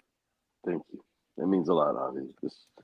Every time that we do this, I'm always inspired and in awe of the fact that I get to be, and I feel blessed to be a part of this. I hope that I don't come across. I don't want to come across as a blowhard or a know-it-all. Never.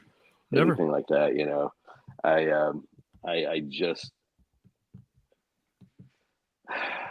don't know. I guess I feel like I hang out in my brain a lot, and it's really nice to have an opportunity to get to sort of share what's going on in my noggin with others every now and then.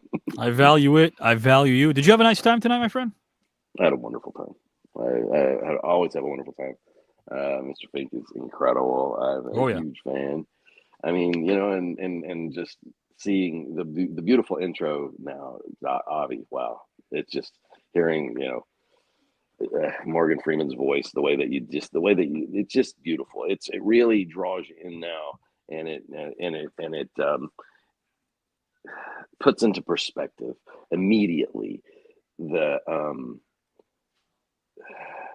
sort of the magical thing that you're creating here. I mean, this is amazing. You're bringing together a lot of people who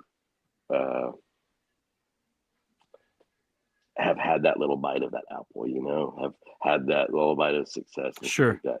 And they tend to be forgotten, as we all move on and careers change and people retire and all of that stuff, sometimes people start to feel unseen, That's very true. And so that is you very bring true. your platform here, it sees people, you see people, and you don't only see people, and you dig deep and you go in and you find these old pictures and these old stories, and you do your research, and it makes people feel special. And I thought when the first time you did it with me, I thought that you did that for me.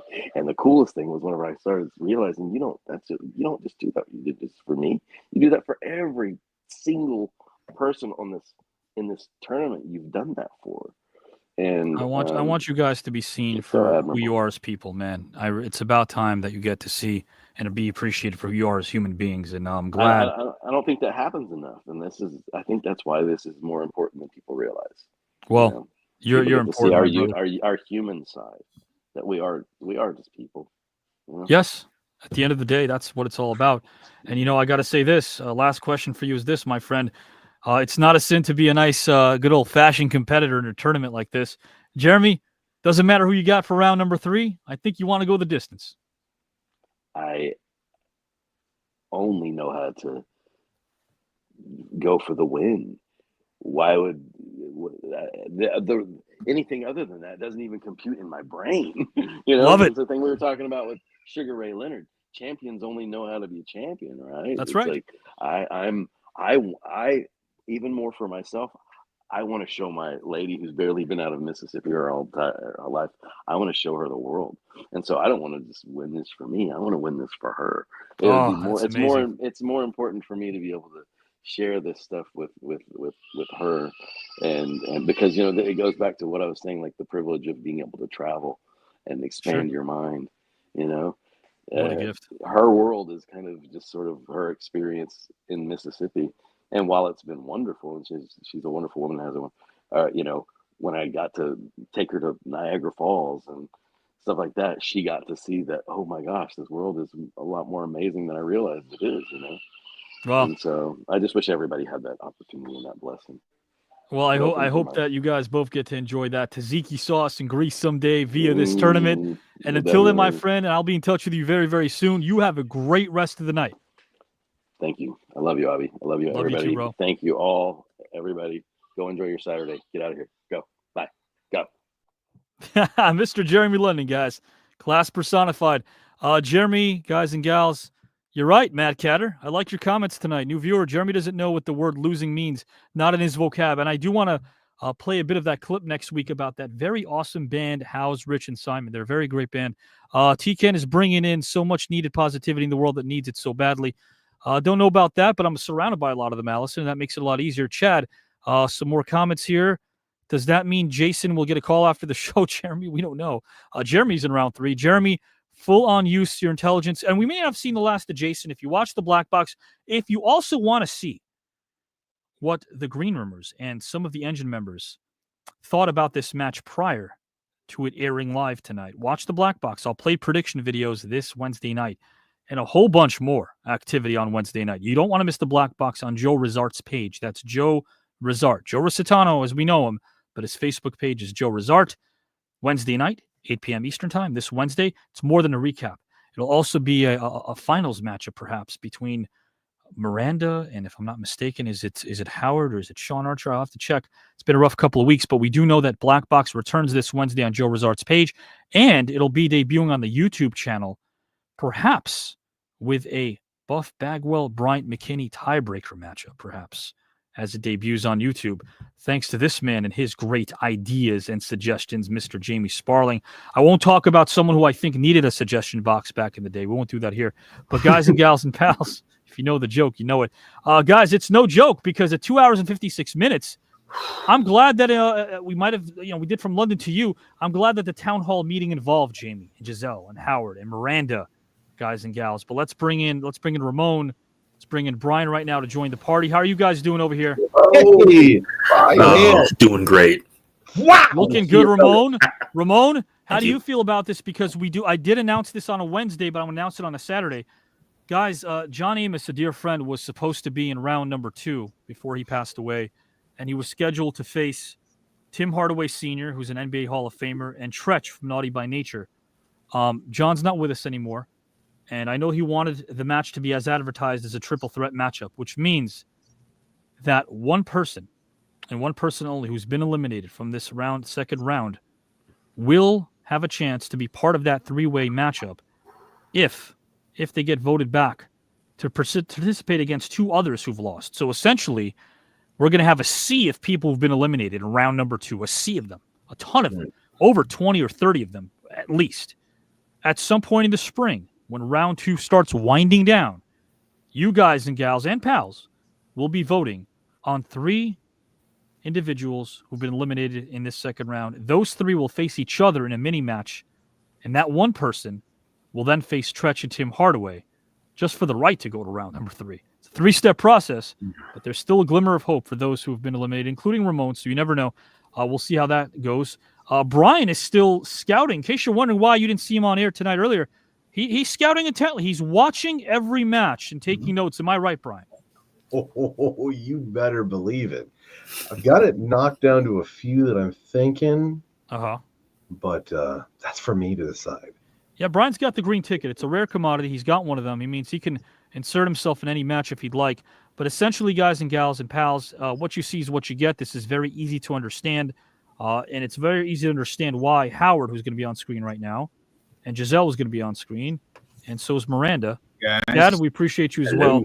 It's easy to understand why these guys have their own shows. And yes, now that my head is a bit above water, now that we're entering the month of December, talk shows are going to return, because each and every one of these guys and gals and pals will not only have their own talk show return live on YouTube, but they are going to have surprise. I think that's the way I'm going to roll with this. Surprise luminaries kind of co-hosting with them. Give them not a boost, they don't need it, but a little company. They're going to have some company with some luminaries on screen on their respective shows, which have already done great, and they're going to continue doing well. Brian Ramon's they have a show. They got some stuff they're going to talk about as well. So is Chad. So it's going to be a lot of fun for these individuals here before me to have the return of their own talk shows where they get to delve into any topic they see fit, while you guys can contribute and ask questions and maybe give them topics to talk about for future shows. It's very interactive. It's going to be a lot of fun. We're going to be seeing a bit more next week about one of Jamie's shows that he's also producing as well. It's a lot of fun. It's out there in YouTube land. Definitely worth delving into as well. So there's a lot going on, and the celebrity talk shows are going to be returning on Wednesday nights, guys, on the Black Box. When we hit YouTube, that's the home of the celebrity talk shows now, because these conversations should not be shortened due to time constraints, as you see. We're having a lot of fun doing it. But we are at the 3-hour mark, and we're all going to react right now as we play the outro. At the 3-hour mark, we're going to react to next week's matchup. Do any of us know who's going to be appearing next Saturday? My bet is yes. Oh my gosh. But it's kind of like the John Carpenter's The Thing. We don't know who's human. We don't know who here besides me knows who's going to be facing who. But I'll tell you, it's either Jamie, Ramon, Brian, Howard, Giselle, Miranda. Maybe 2, maybe 1. Someone here knows. And when you watch the outro, it'll make sense. So guys and gals and pals, this is the outro. It begins, it's a 5-minute video. It begins with your top 10, who you think are the top 10 contenders in this second round. And you got to stick around to the end of it.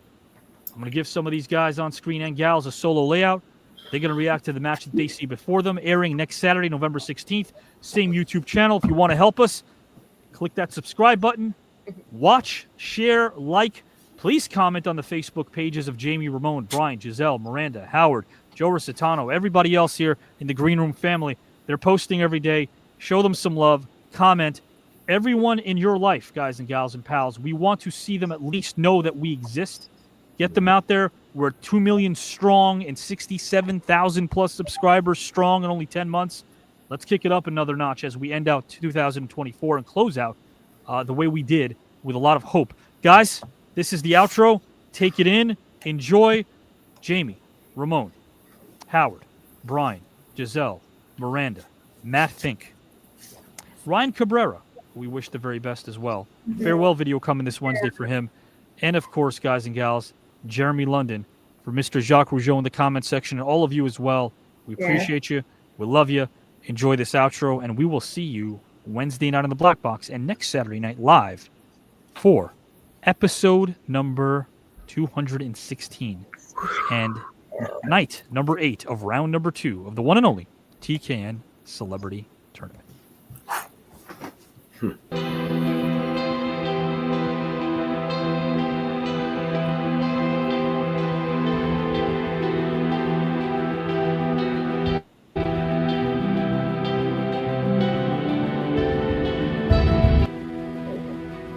Obsession's going to be talent every time.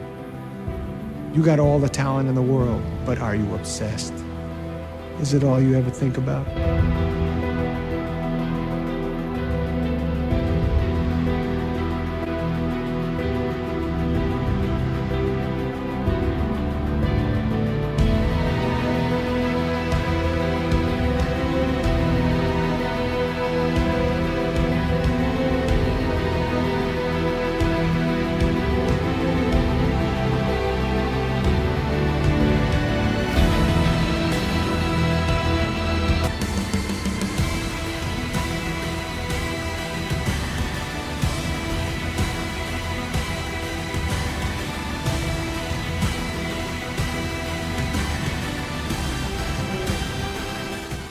I wasn't feeling well, and I thought to myself, how can I honor my buddy? Haunting when you think about like all the time that has passed and life that has passed. But I just hope everybody has a great weekend.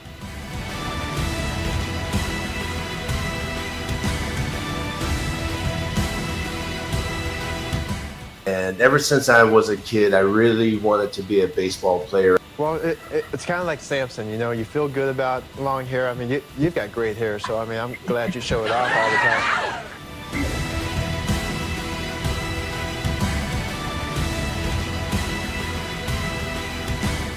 Me, so I had something positive to focus on. I think that was what really has helped to keep me alive. My husband and I, we sold the house last year and we got completely out of debt. We were able to pay for our wedding.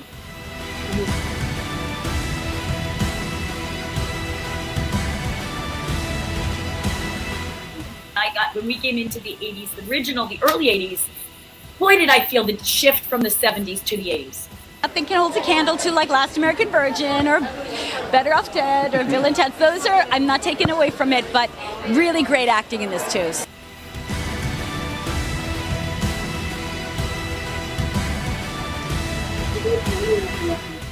Scars remind us of where we've been They need not dictate where we're going. So I think when you do something like that, when you're on a show that has that kind of aspect to it, that can be grim, can be realistic, per se, whatever you want to say.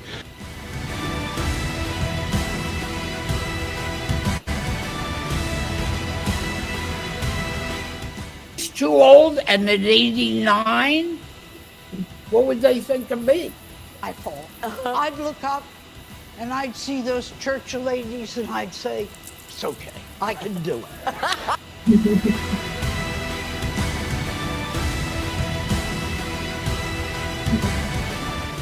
Because I've diffused her beliefs and her logic and made it become both of our reality. I made a career, fruitful career, off of one song, 28 years.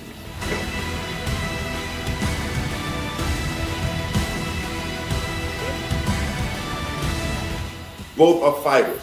It's no different than playing football. It's a fight on each side. I like to look stylish if I could. I tried to keep my uniform tight. I had my neck roll and the goggles and the towel. And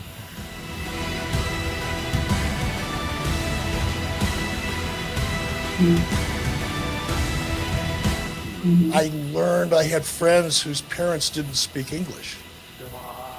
Eric's here, he's a good-looking guy, he's a model, he's in commercials, and he's got a tie on. I think I was the only person in the building that actually had a tie at the time.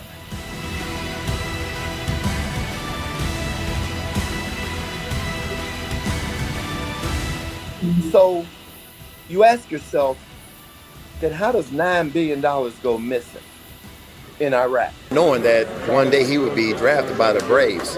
As you see, he didn't make it to the big leagues, but he became an actor. That role came up, and he told him, nobody knows they were just better than me because I knew him. We just need some peace right now. We need some peace and some love and some caring for each other. 250 million, now they're worth $2 billion. We had only 16 teams, now we have 32 teams. Seattle provided all of that to the world of basketball. When Rocky came out, I graduate college and I'm determined I'm going to play in the NFL. Results I saw from it personally really, and Lex as well, really set us on a track to say, you know what, everyone needs to know about this. I had been there 9 years, traveling 200 days a year, and it was time for something to change. Everything's so surreal. Like, I could still remember the time that I met Bob Stoops and I committed to him for a full scholarship. It's good when people get together beforehand and discuss the event. I saw Hacksaw Ridge, Mel's movie, great cast. So for us to get this award, not bad. And that means so much to me, the foundation that I learned from, as I said, Chuck Knox and Dick Vermeil. And you better be ready to compete every single day with great enthusiasm and passion and commitment to be successful. It's the guy who's willing to die who's going to win that itch. And I know if I'm going to have any life anymore, you got to look at the guy next to you. Look into his eyes. Now, I think you're going to see a guy who will go that inch with you. You know what? Maybe one of the world's problems will get solved by listening to this show. Love, I'm going to win this whole thing. Watch. I know you are, Tom. I know you are.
It's time, Greenie! Time